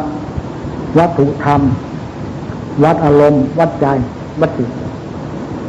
ไอ้วัตถุธรรมเนี่ยพระองค์ได้มาเลยทำ4 ประการ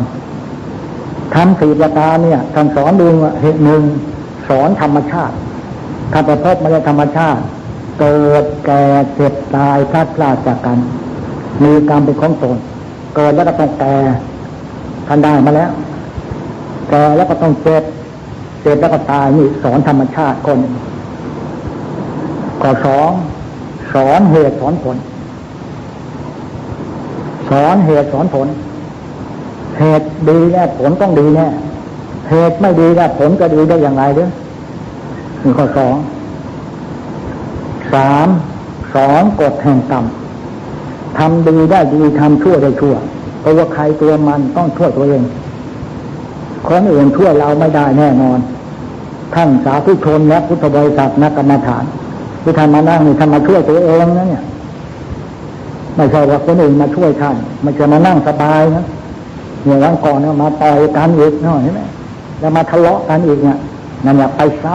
ำสร้างตัวเองจังนะความชั่วอยู่ในตัวของท่านเองแสดงออกมาเลยให้เขาเห็นเลยทางวาจา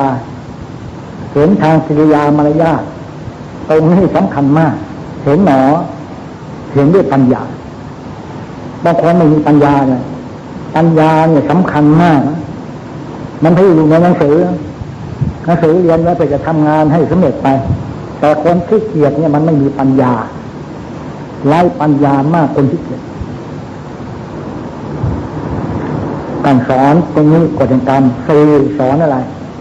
ที่ได้มาจากนางนิคนาสุธาดาสอนให้ฝืนใจอย่าปล่อยไปตามอารมณ์ตัวเองมันเสียผู้เสียคนซะมากมายปล่อยไปตามอารมณ์ตามใจตัวเองอย่างนี้เป็นต้นมีความหมายอย่างนั้นท่านก็มาสรุปผลนั่งกรรมฐานนี่เองคือแม่ข้ามแม่น้ำในลันทลาสำเร็จมรรคผลในวันวิสาขบูชาแล้วก็ไปโปรดปัญจวัคคีย์ทั้ง5นี่เองตรงนี้เองได้ตอนมาเจอนางนิคนาสุธาดาถวายข้าวมาตุปายาตนางสุธาดาเข้าใจเป็นเทวดามาบนบานแสงกล่าวแล้วขันหมดเลยทำให้นางสุธาดาร่ำรวยเป็นมหาเศรษฐีเขาเรียกว่าบ้านสุธาดา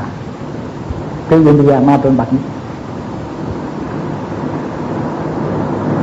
นี่แหละท่านทั้งหลายถ้าฝืนใจไม่ได้ปล่อยมาตามอารมณ์ตามใจตัวเองมาควรมานั่งกรรมฐาน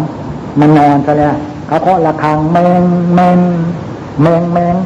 นอนต่อไม่ออกมาเลยนี่แหละตามใจตัวตามใจตนตามใจคนคือตัวเองไม่ได้มีอัตตาเหตุของโนนาโถไม่มีตนไปที่ถึงตนเลยตนไม่ไปที่ถึงของตนพระพุทธเจ้าสอนตรงนี้เน้นตรงนี้สอนให้ช่วยตัวเองที่ท่านมาเนี่ยท่านไม่ช่วยตัวเองเนี่ยใครเขาจะไปช่วยท่านสอนให้พึ่งตัวเอง3สอนให้สอนตัวเอง เอาสติมาสอนจิตตั้งสติอารมณ์ไว้ให้ดีอย่าให้อารมณ์เสียตรงนี้เป็นเรื่องสำคัญมากไม่ใช่ว่าทำตามใจชอบนะไม่มีกรอบขอบเขตไม่มีวินัยไม่มีระเบียบแบบแผนแต่ประการใดแล้วท่านจะได้อะไรหรือไม่ใช่ว่าท่านเป็นด็อกเตอร์แล้วใช้ได้นะขนาดพระพุทธเจ้า18ด็อกเตอร์จักรพรรดิแล้วท่านก็ยังช่วยตัวเองไม่ได้ต้องไปหาเองวิชากรรมฐานต้องฝึกเองไม่มีครูท่านก็โทรไปหามาแล้วท่านไปฝึกนั่งฝืนใจอย่างเดียวข้าพเจ้ายอมตายบนหญ้าปุกะเลยสำเร็จมรรคผลในวันนั้นตรงนี้เองจิตเจตสิกรูปนิพพานได้คือเจริญสติมรรค8อริยสัจ4แล้วก็มาสอนพวกเราศีลสมาธิปัญญาไตรสิกขา3เท่านั้นไม่สอนมากไม่จะสอนไปสวรรค์นิพพานแค่ตัวเองช่วยตัวเองยังไม่ได้แล้วจะไปสวรรค์หรือจะไปสวรรค์นิพพานมนุษย์ชาติสัตว์ชาติและบุคคลอยู่ในโลกมนุษย์หาความสุขไม่ได้แล้วมีแต่ความเดือดร้อนนานาประการแล้วท่านจะรู้เรื่องดีประการใดเล่าไม่มีเลยพอสำเร็จแล้วท่านก็ไปโปรดปัญจวัคคีย์ทั้ง5ทำไมต้องโปรดปัญจวัคคีย์เพราะเคยไปลูกศิษย์เคยป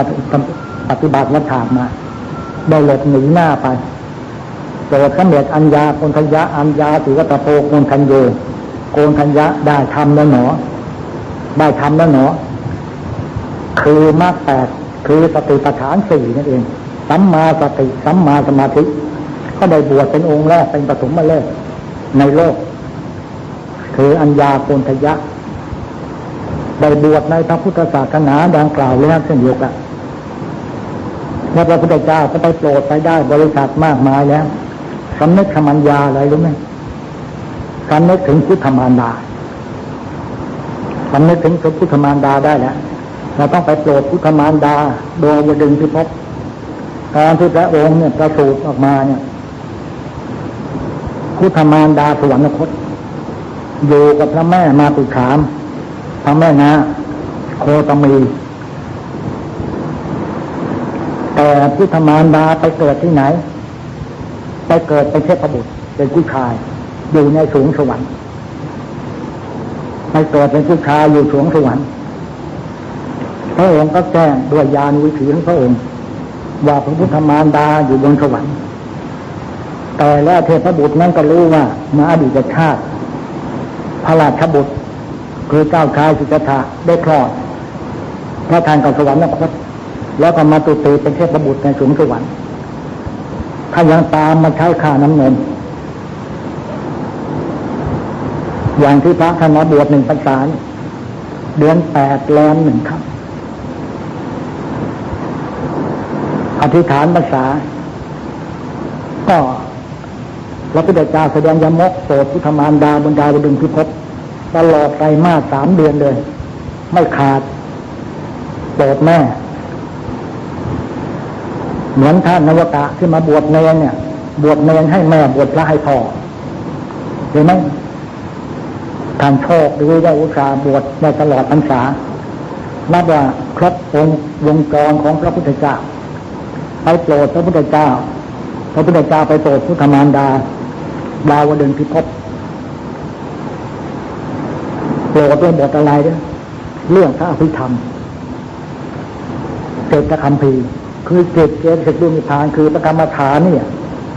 เจริญสติปัฏฐาน4เนี่ยโปรดพุทธมารดาถ้านวกะที่มาบวชเนี่ยถ้าท่านเจริญประกรรมฐานตลอดการพรรษาท่านก็โปรดแม่โปรดพ่อท่าน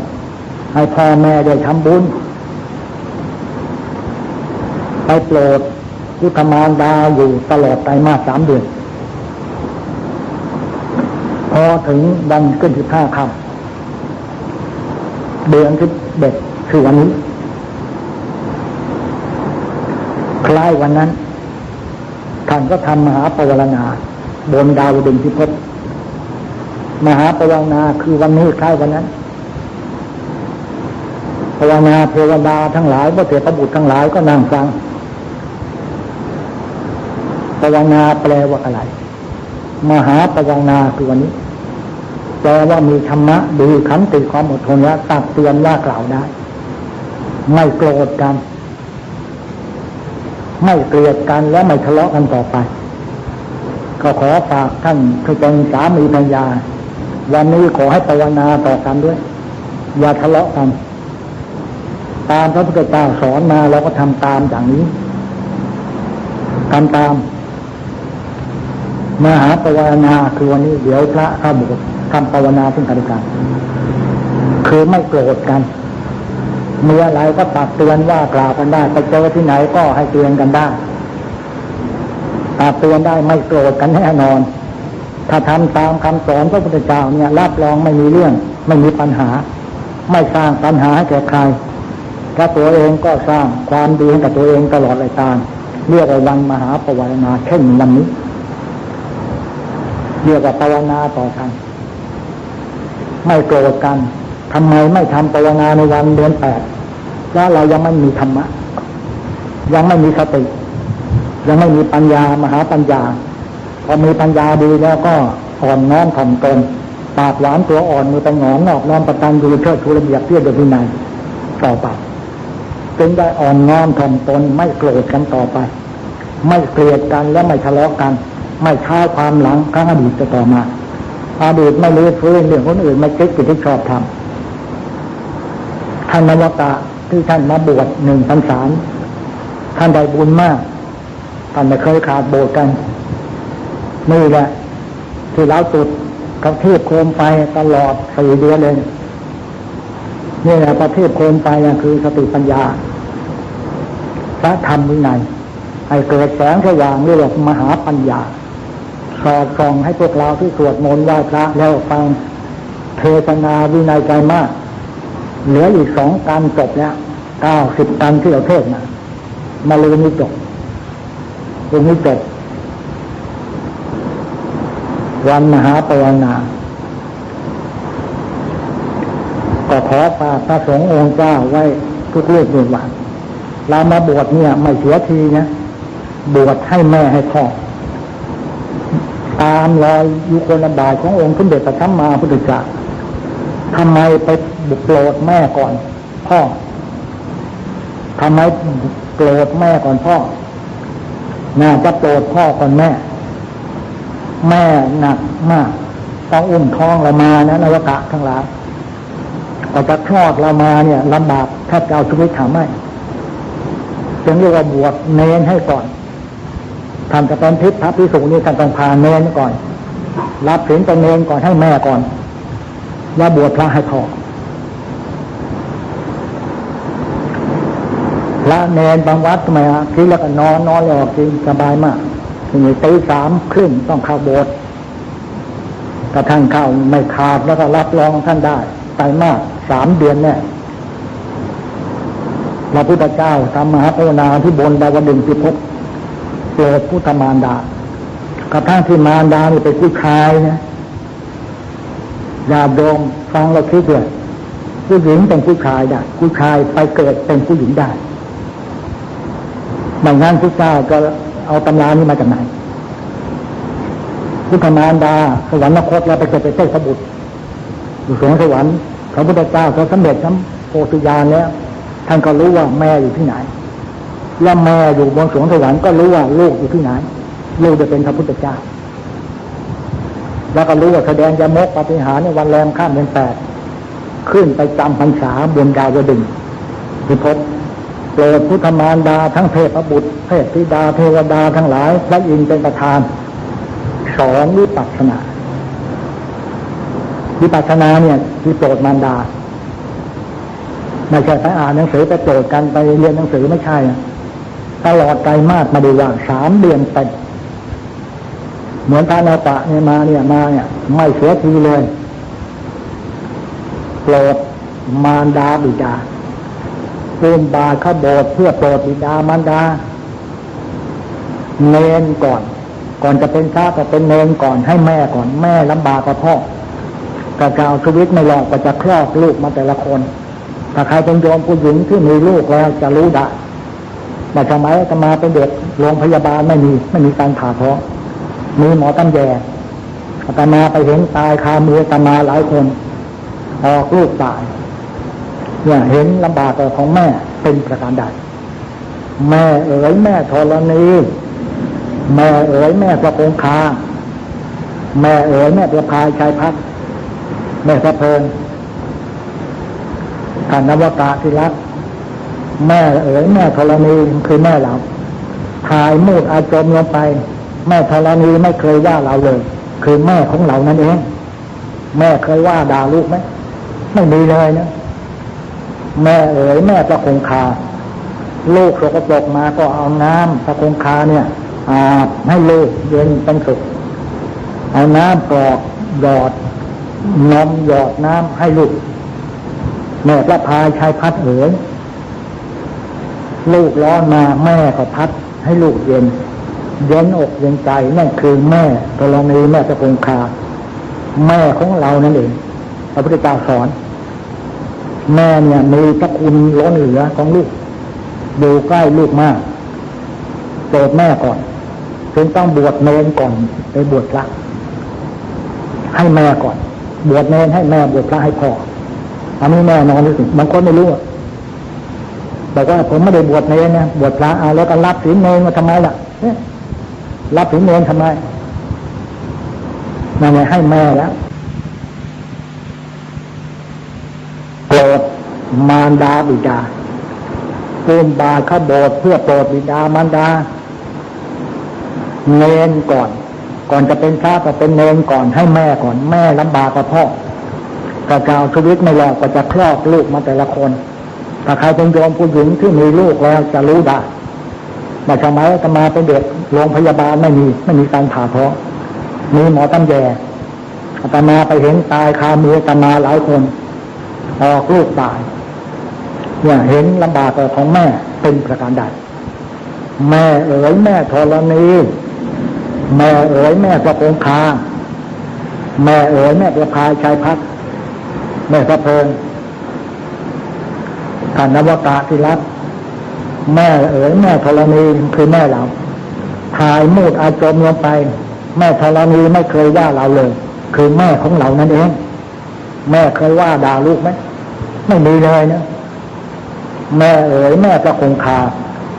ลูกสกปรกมาก็เอาน้ำพระคงคาเนี่ยอาบให้ลูกเย็นเป็นสุขเอาน้ำกรอกหยอดนมหยอดน้ำให้ลูกแม่พระพายชัยพัฒน์เอ๋ยลูกร้อนมาแม่ก็พัดให้ลูกเย็นอกเย็นใจนั่นคือแม่ธรณีแม่พระคงคาแม่ของเรานั่นเองพระพุทธเจ้าสอนแม่เนี่ยมีพระคุณล้นเหลือของลูกอยู่ใกล้ลูกมากโปรดแม่ก่อนจึงต้องบวชเนรก่อนไปบวชพระให้แม่ก่อนบวชเนรให้แม่บวชพระให้พ่ออันนี้แน่นอนที่สุดบางคนไม่รู้บอกว่าผมไม่ได้บวชเนรนะบวชพระแล้วก็รับศีลเนรมาทำไมล่ะรับศีลเนรทำไมนั่นไงให้แม่แล้วแม่ทำไมต้องอุ้มไกลพ่อทำไมต้องสะพายบาตรรู้เรื่องไหมไม่รู้บางคนไม่รู้เรื่องเลยแม่ต้องอุ้มไกลก็อุ้มท้องเรามาบวชให้แม่นะแม่ตายไปแล้วก็จะได้รับบทส่วนบุญกุศลอย่างนี้พ่อสะพายบาตรสะพายคือพ่อแม่ก็อุ้มพระกลายคืออุ้มเราที่เราจะต้องไปห่มผ้าในโบสถ์เนี่ยแม่ทั้งนั้นนะพ่อให้หัวใจคือบาตรแม่ให้น้ำเลือดน้ำเหลืองเนี่ยน้ำเลือดน้ำเหลืองเนี่ยเป็นแม่ให้ทั้งนั้นเนี่ยเราได้จากแม่อยู่ในท้องแม่กินน้ำเลือดน้ำเหลืองของแม่กว่าจะ10 เดือนทศมาศเคลื่อนคลาดจากท้องขับพาแสนจะลำบากลำบนหน้าอย่างที่สุดนี่แหละนวกะเอ๋ยจึงต้องไปโปรดพุทธมารดาเวลามาบวช3 เดือนเต็มเนี่ยท่านบวชเนี่ยท่านให้แม่มันนั้นถ้าท่านนั่งกรรมฐานได้ท่านจะน้ำตาร่วงนะว่าแม่เนี่ยลำบากลำบนเลี้ยงเรามาพอแม่รักลูกให้ปลูกฝังให้ลูกตั้งตนฝึกรับศึกษาให้ลูกได้ดีมีปัญญามีวิชาตั้งตนให้ลูกเป็นคนดีนะนับว่าโชคดีลูกนี่ลูกทุนเฉลิมพระเกียรติบวชให้แม่แท้ๆเลยเหมือนพระพุทธเจ้าตัวพุทธมารดาบนดาวดึงคือพบโป รธด้วยเรื่องอะไรครับธรรมะข้อไหนครับกรรมฐานตื่นพุทธาให้แล้วเกสาโลมานะขาทันตาตาโตตาโตทันตานะขาโลมายืนหนอ5 ครั้งเนี่ยนี่กับกรรมฐานเนี่ยไปสอนแม่ไปสอนดาวดึงส์พิภพใส่ครบ3 เดือนวันนี้ทำมหาภาวนาบนดาวดึงส์พิภพคล้ายวันนั้น2,000 กว่าปีมาแล้วนั้นเลยก็เอาชาวโลกทั้งหลายก็จำมาลูกมีลูกผู้ชายต้องบวชให้พ่อแม่บวชแปลว่าเรียนให้รู้ดูให้จำทำให้จริงมันจดมันจำมันจำมันจดถึงได้งามอย่างวัดมันจดมันจำเป็นตำราอย่างวัดนี่แหละท่านทั้งหลายอย่าเกียจคร้านต่อหน้าที่พระพุทธเจ้าลำบากกับเรามากมายเหลือเกินออกดงหลงพรายทั้ง6 ปีก็จะได้พบธรรมะจากคณะสุธาดาคือฝืนใจถาดลอยขึ้นเหนือน้ำคือฝืนใจทำอะไรอย่าปล่อยไปตามใจตัวเองกามอารมณ์ไม่ได้นะเสียคู่เสียคนโดนไม่รู้ตัวถ้าเป็นผู้หญิงแย่มากตามใจตัวเสียคู่เสียคนอันนี้เรื่องจริงทำมหาภาวนาบนดาวดึงส์พิภพแล้ววันรุ่งขึ้นแรม1 ค่ำเดือน11ท่านจะเสด็จลงจากดาวดึงส์แล้วเสด็จลงเมืองสังขานครเสด็จลงมาพวกชาวบ้านชาวเมืองก็ไปต้อนรับไปตักบาตรเทโวโลหะนสูตรเอาข้าวเนี่ยนะแกงขนมบ้างห่อใบตองทำชายข้าวพระที่เสด็จลงมาตามพระพุทธเจ้ามาเนี่ยก็เป็นพระอรหันต์ทั้งนั้นโยมทั้งนี้ข้าวบาตรหมดข้าวบาตรหมดคือเจตนาหังพิกเวกัมมังวัฏามิ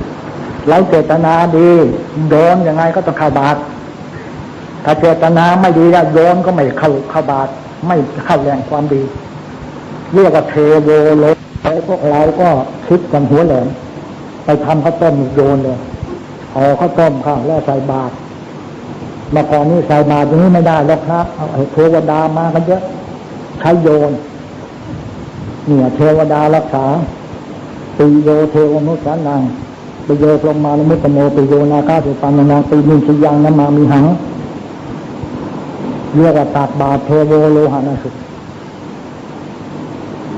คือวันแรม1 ค่ำวันพรุ่งนี้แหละเราเคยทำกันเรื่อยตักบาตรเทโวก็ได้รู้ว่าประวัติเป็นมาอย่างไรคือพระพุทธเจ้าประโปรดทุกขมารดาตลอด3 เดือนแล้วก็วันรุ่งขึ้นก็เสด็จลงดาวดึงส์ลงมาพิภพเมืองพื้นดินลงบันไดนาคบันไดทองบันไดเงินเทวดาตามส่งพระอินทร์เป็นประธานเลยก็ชาวบ้านก็ไปใส่บาตรเรียกว่าเทโวโลหะนสุคือโยนใช้โยน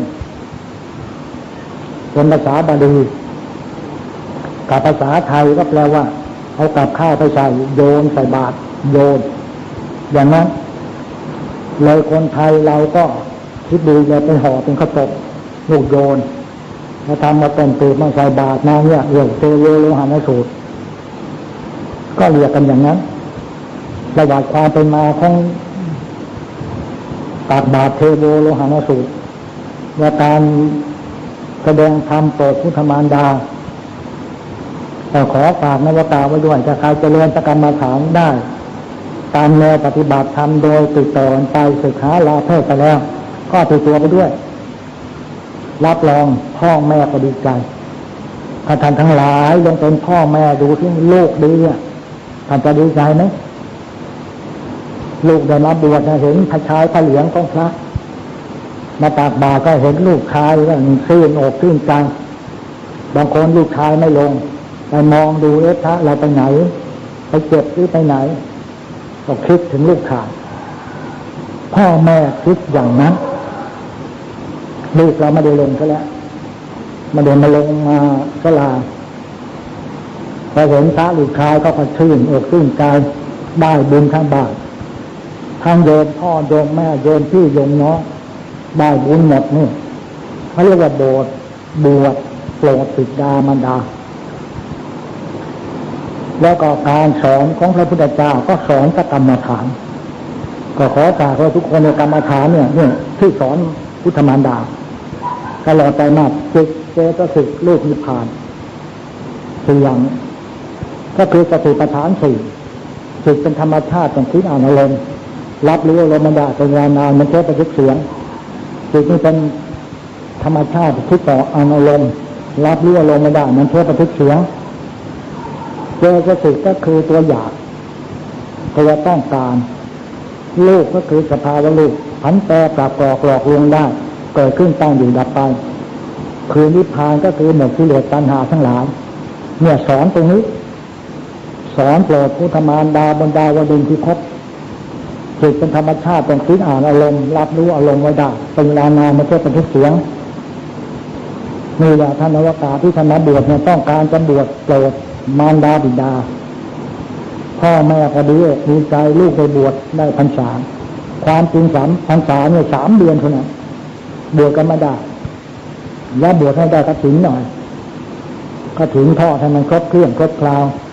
เดี๋ยวมีของไม่ครบเครื่อง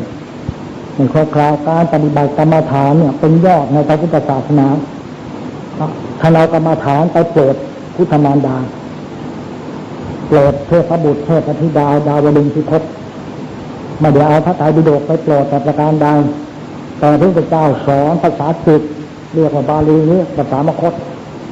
จะเป็นภาษาฝรั่งบางข้าที่ไหนก็ตามใช้จิตสอน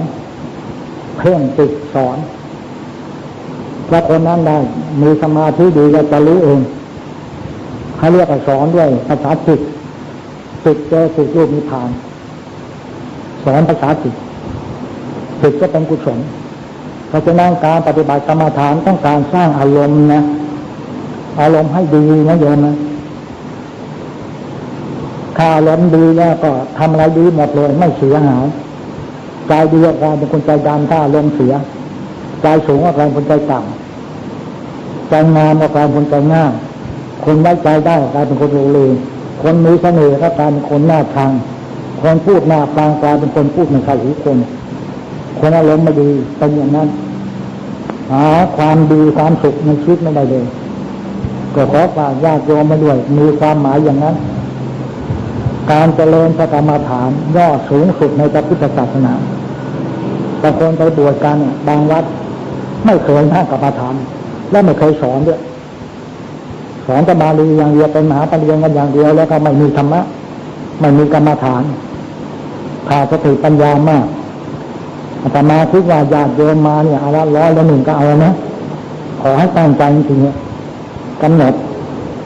โกรธทำยังไงนะโกรธขึ้นมาแล้วอย่าฝากความโกรธค้างคืนไม่ได้ต้องตัดปัญหาตรงนั้นตัดปัจจุบันอย่าให้เป็นอดีตอย่าให้เป็นอนาคตตัดปัจจุบันแปลว่าอะไรโกรธหนอเอาเดี๋ยวนี้อย่าไปแก้วันคืนวันนี้หรือพรุ่งนี้ไปแก้ในห้องพระหรือการไปสวดมนต์ไม่ได้ต้องแก้ปัจจุบัน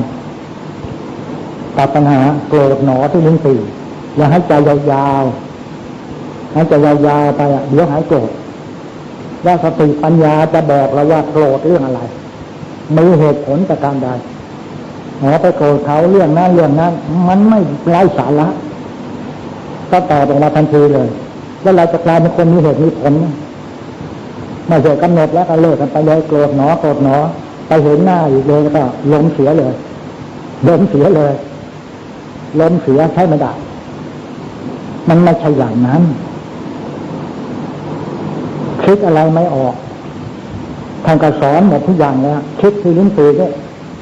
กำหนดให้ใจยาวๆตั้งกำหนดคิดหนอถ้าสมาธิมีเป็นหลักสติมีเป็นหลักปั๊บคิดออกเลยลืมไปแล้วต้อง10 ปียังคิดออกคิดตรงนี้ลิ้นปี่นี่บางคนสอนไม่เหมือนกันให้ใจยาวๆกำหนดคิดหนอ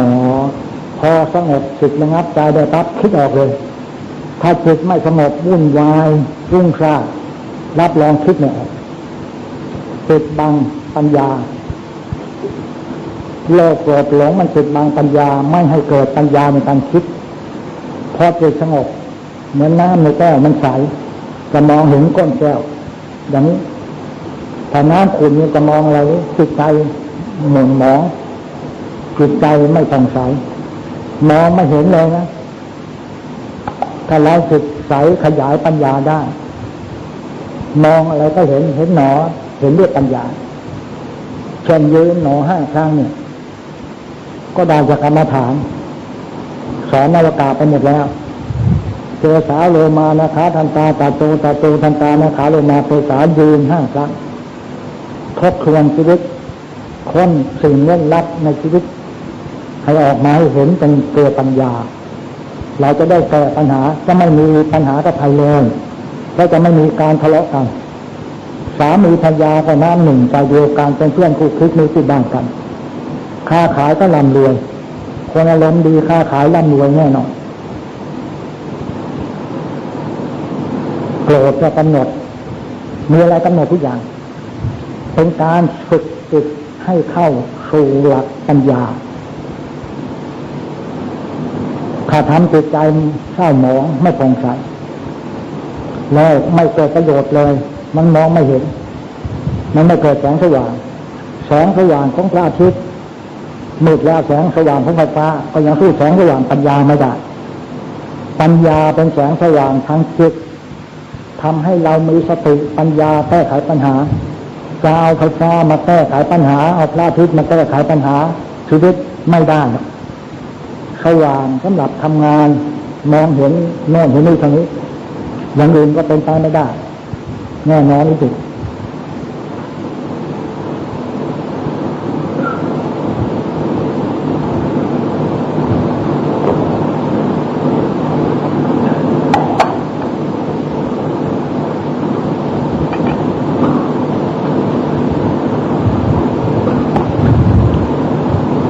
เมื่อสมัย3 ปีมาแล้วนั้นชาวฟินแลนด์มาที่ฟินแลนด์เป็นคาทอลิกเป็นศาสตราจารย์ด็อกเตอร์หลายคนค้าง1 คืนเลยก็วันเดินจงกรมสอนภาษาไทยอย่างเดียวเอาได้ด้วยขวาย่างหนอซ้ายย่างหนอคนที่มีสติปัญญาแล้วจะพูดรู้เรื่องง่ายจะเข้าใจง่ายเข้าใจความหมายถ้าเขาจะเป็นต่างชาติต่างวาสนาไม่เป็นไรถ้าเดินได้สติปัญญาแล้ว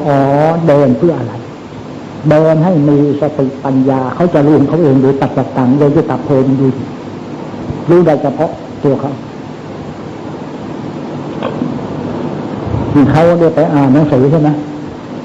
อ่านหนังสือสัตว์โลกย่อมเป็นไปตามการภาษาอังกฤษมีแล้วกฎแห่งการภาษาอังกฤษมีเขาเป็นชาวฝรั่งเศส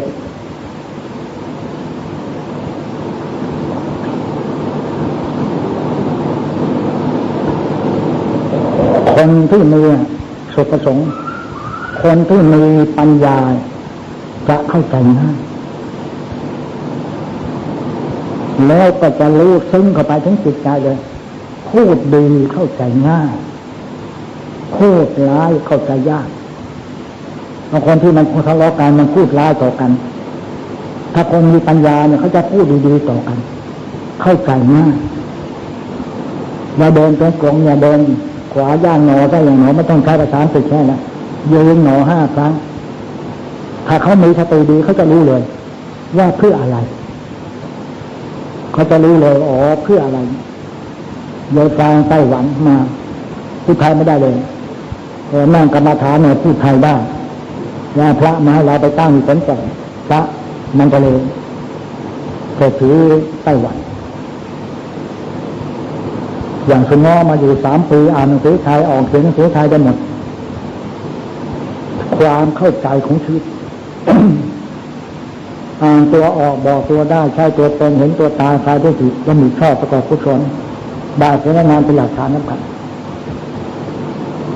คนที่มีสติดีเนี่ยจุดประสงค์จะเข้าใจกันได้ถ้าเห็นหน้าปั๊บจะเข้าใจนิสัยเป็นยังไงจะรู้ได้เราจะได้ไม่ต้องไปสนใจกับเขามันจะบอกได้ทันทีแต่เราจะเอาอย่างนั้นหรือเปล่าเท่านั้นมันจะไปนั่งไปสวรรค์นิพพานแค่นั่งอ่านตัวออกบอกได้จะเป็นรู้นิสัยปัจจัยคนพระพุทธเจ้าสอนภาษาจิตไม่ได้สอนภาษาฝรั่งเศสภาษาอังกฤษภาษาเยอรมัน สอนภาษาจิตทำให้คนเราเนี่ยมีจิตใจเสมอต้นเสมอปลายเรารู้ดีรู้ชั่วรู้เหตุรู้ผลให้ฝืนใจอย่าไปต่อไปตามอารมณ์ถ้าเขาเข้าใจข้อนี้ได้สิ่งทั้งหลายรู้หมดเลยออกมาอย่างนี้ชัดเจนขออนุโมทนาวันนี้ก็วันจะวันมาพรรษาอาตมาก็เสียงไม่ดีหมอไม่ใช้เสียงก็เดินรับไปบรรยายที่ไหนเดินนี่เนี่ยจะได้ท่านทั้งหลายจะได้เข้าใจว่าวันไปมหาภาวนาคนที่เข้าพรรษามายังภาวนาไม่ได้เพราะยังไม่มีขันติความอดทนพอนั่งกรรมฐานได้ตลอดพรรษาแล้วไม่โกรธไม่เกลียดแล้วก็ไม่อิจฉาริษยาไม่พูดเท็จไม่พูดส่อเสียดไม่พูดคำหยาบไม่พูดเพ้อเจ้ออีกต่อไปถ้าจะพูดกันก็รู้เรื่องนะคนที่ขาดสติปัญญาแล้วพูดรู้เรื่องยากพูดไม่ค่อยรู้เรื่องถึงจะทะเลาะกันเข้าใจคนละอย่างเลยเราพูดเรามีความหมายอย่างนี้เขาตาพาไปเข้าใจอย่างนี้ก็ทะเลาะกันคนที่มีสติดีจะเข้าใจทันทีว่าเขาเข้าใจอย่างไรเขาพูดอย่างไรเขามีความประสงค์อะไรเราจะได้ให้เขาถูกอาตมาถึงได้เขียนขึ้นมาคนบ้าอย่าถือคนดื้ออย่าไปสอนคนจรอย่าคบคนประจบสอทออย่ารักคนทักอย่านิ่งคนจริงอย่านายคนอายอย่าไปล้อคนมางอขอโทษอย่าโกรธเขาเลยคนโกรธอย่าเข้าใกล้คนตายอย่ากลัวคนชั่วอย่าอำพรางเขาร้ายมาเราอย่าไปร้ายตอบเขาไม่ดีมาจงเอาความดีไปแก้ไขคนก็มีให้ของที่ต้องการคนพูดเหลวไหลเอาความจริงใจไปสนทนานี่คือกรรมฐานที่ชัดเจนเนี่ยจะรู้เลยเนี่ยกรรมฐานสรุปให้ฟังเหลือ3ถ้าใครจะเรียนไปเรื่อยๆว่าทำไมหยุดโน่นต้องรู้ว่าหยุดมาทำไมว่าจิตมันเกิดทางทวาร6เกิดแล้วทำอะไรตั้งสติไว้แล้วมันจะได้หลัก3ประการ1ระลึกชาติชีวิตระลึกเหตุการณ์ครั้งอดีตที่ผ่านมามันผิดหรือถูกเราจะได้ไม่ต้องไปโทษใครเขาโทษตัวเองดีสุดที่เราทำผิด2รู้กฎแห่งกรรมเราจะรู้กฎแห่งกรรมของเราเองว่าเราทำกรรมเอาไว้แน่นอนมันเกิดเองโดยอัตโนมัติ3ปัญหาเกิดขึ้นเฉพาะหน้าแก้ได้โดยไม่ผิดพลาดและไม่ประมาทได้เท่านี้อย่างอื่นไม่มีความหมายอื่นเดี๋ยวนี้ฝรั่งนำค่านะอย่างฟินแลนด์ญาติเขาเป็นประธานาธิบดีฟินแลนด์ผู้หญิงอายุ53นี่แหละก็เป็นไม่สนใจเรื่องกรรมฐานพอให้เดินขวาย่างซ้ายย่างคืนพอเดินได้ปั๊บเขาเข้าใจเลยพอเดินให้มีสติเดินให้มีปัญญาเลี้ยวซ้ายเลี้ยวขวาผู้เหยียดขาต้องการให้มีสติปัญญาไม่ประมาทไม่พลาดไม่ละโอกาสอันดีงามออกมานี่ชัดเจนมากเมื่อเราจะได้รู้ว่าอะไรเป็นอะไร และแก้ปัญหาได้ดีด้วยลูกตายติดยาเสพติดเนี่ยพวกจังหวัดประจวบแม่นางกรรมฐานสวดพาถึงมหากาแผ่เมตตาความแผ่เมตตาเนี่ยต้องมีสติถ้ามันมีสติแผ่ไปส่งๆอย่าสัตว์เพลสัตว์ตาไปอย่างนี้มันจะได้อะไรหรือไม่ใช่กระแสจิตมันก็ไม่ได้อะไรลูกเลิกติดยาบ้าสามีเลิกเจ้าชู้สามีเลิกเล่นการพนันสามีเลิกเดินทุลากลับมาร่วมสามัคคีสร้างความดีในครอบครัวนี่คือกรรมฐานแปลว่าสามัคคีร่วมชาติพุทธศาสตร์ร่วมใจทำไปก็เหตุผลข้อเท็จจริงในชีวิตของเราให้มีความสวัสดีมีชัยในชีวิตนี้ได้นี่ก็4 โมงแล้วเดี๋ยวต้องไปทำมหาภาวนาในโบสถ์อย่างที่อธิบายให้ฟังก็ขออนุโมทนาสาธุการกับทุกท่านที่เราได้มีโอกาสมาฟังธรรมสิ่งละอันพละน้อยตามมหากุศลสิ่งวันมหาภาวนาเป็นต้นเมื่อเราไม่โกรธกันแล้วเราก็ช่วยกันมีอะไรก็ตักเตือนว่ากล่าวกันได้เรียกว่ามหาภาวนาเพราะเรามีขันติธรรมแล้ว แล้ววันพรุ่งนี้ก็อย่าลืมวันเทโยโลหะนสูตรพระก็จะบิณฑบาตการไร้สายเขาได้ทั้งนั้นเทโยก็หมายความพระพุทธเจ้าเสด็จจากดาวดึงส์พิภพลงที่เมืองแสงขะนครชาวบ้านก็มารอกันที่เมืองนั้นพระพุทธเจ้าก็เสด็จลงเหมือนอย่างคืนวันนี้นะจุดประสงค์โรงแรมที่แม่น้ำโขงที่หนองคายเต็มหมดนะเขาจะไปดูอะไรรู้ไหมเขาไปดูพญานาคบ้องไฟอานุโมทนาวันมหาปวารณาพญานาคเขาอย่างปวารณาเลยเนี่ยเขาพ่นไฟขึ้นมาเขาไม่เอาเรื่องกับข่าวถ้าเราพ่นไฟมั่งสิพ่นไฟมั่งเป็นไหมไปดูสิดูแม่น้ำโขงนี่เขาโทรมาบอกโรงแรมไม่มีที่พักบางแห่งต้องไปขอสายบ้านเพื่อนนอนไปหมดนะคืนเดี๋ยวคืนนี้เทวดาพญานาคพ่นต้องบ้องไฟใครจะไปก็ไปเขาลือกันแต่เราก็เฉยๆเราพ่นของเราเองดีกว่าเนาะเราก็มีไฟพ่นไฟของเราอย่าไปพ่นเลยไอ้ราคะทินาโทสะทินาโมหะทินาดับมันไปใช่ดับไฟอย่าไปพ่นไฟก็ขออำนาจจุลศรีรัตนตรัยอำนาจบุญกุศลทั้งหลายโปรดประทานพรให้ทุกท่านในวันมหาปวารณาที่กล่าวมาแล้วตั้งแต่ต้นจนอวสานพอสมควรแก่เวลาแล้วขอบุญกุศลดลบันดาลให้ทุกท่านจงเจริญรุ่งเรืองวัฒนาสถาพรทุกท่านถ้าทุกท่านจงเจริญด้วยอายุวัฒนะสุขภาละปฏิภาณในสามสมบัติไม่คิดถึงเป็นการได้สมความมุ่งมั่นปรารถนาด้วยการทุกข์ทุกนามณโอกาสบัดนี้เชิญขอเจริญพรทุกท่าน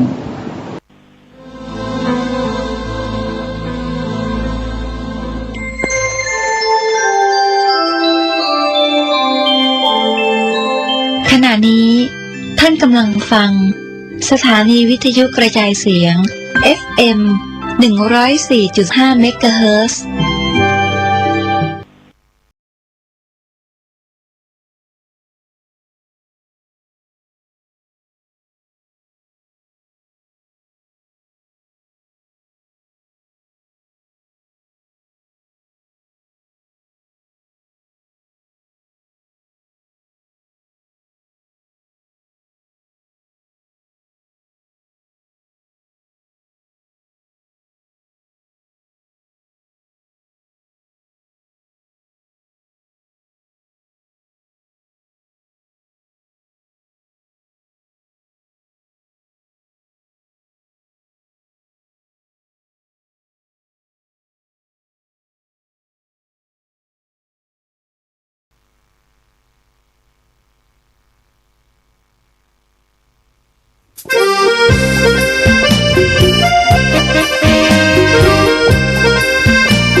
พระพุทธศาสนาฝากเสียงลอยมาบอกบรรดาญาติโย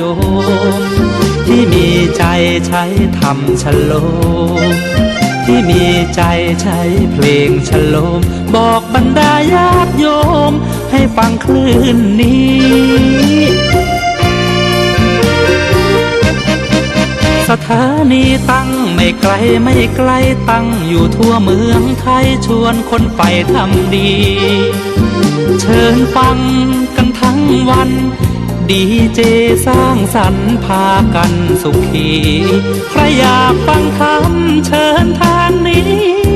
ใครอยากฟังธรรมเชิญทางนี้หรืออยากฟังเพลงดีๆเปิดคลื่นนี้นะคุณสถานีพระพุทธศาสนาฝากเพลงลอยมาย้ำชาวพุทธสร้างบุญธรรมะจะติดตามตัวคุณธรรมะจะชี้นำใจคุณ ที่สุทรงท่านหนุนไว้ให้คุณมาสานสถานีที่ล้ำค่าชี้นำธรรมะเพิ่มปัญญาแตกฉานสอบถามธรรมะข้อใดเชิญลองถามไทยเรื่องที่อยากถามมีธรรมสลับกับเพลงเพราะมีธรรม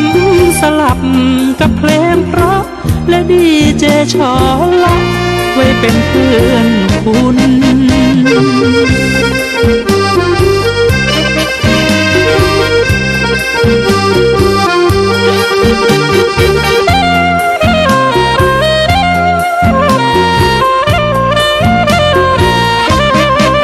สถานีที่ล้ำค่าชี้นำธรรมะเพิ่มปัญญาแตกฉานสอบถามธรรมะข้อใดเชิญลองถามไทยเรื่องที่อยากถามมีธรรมสลับกับเพลงเพราะมีธรรมสลับกับเพลงเพราะและดีเจชอละไว้เป็นเพื่อนคุณ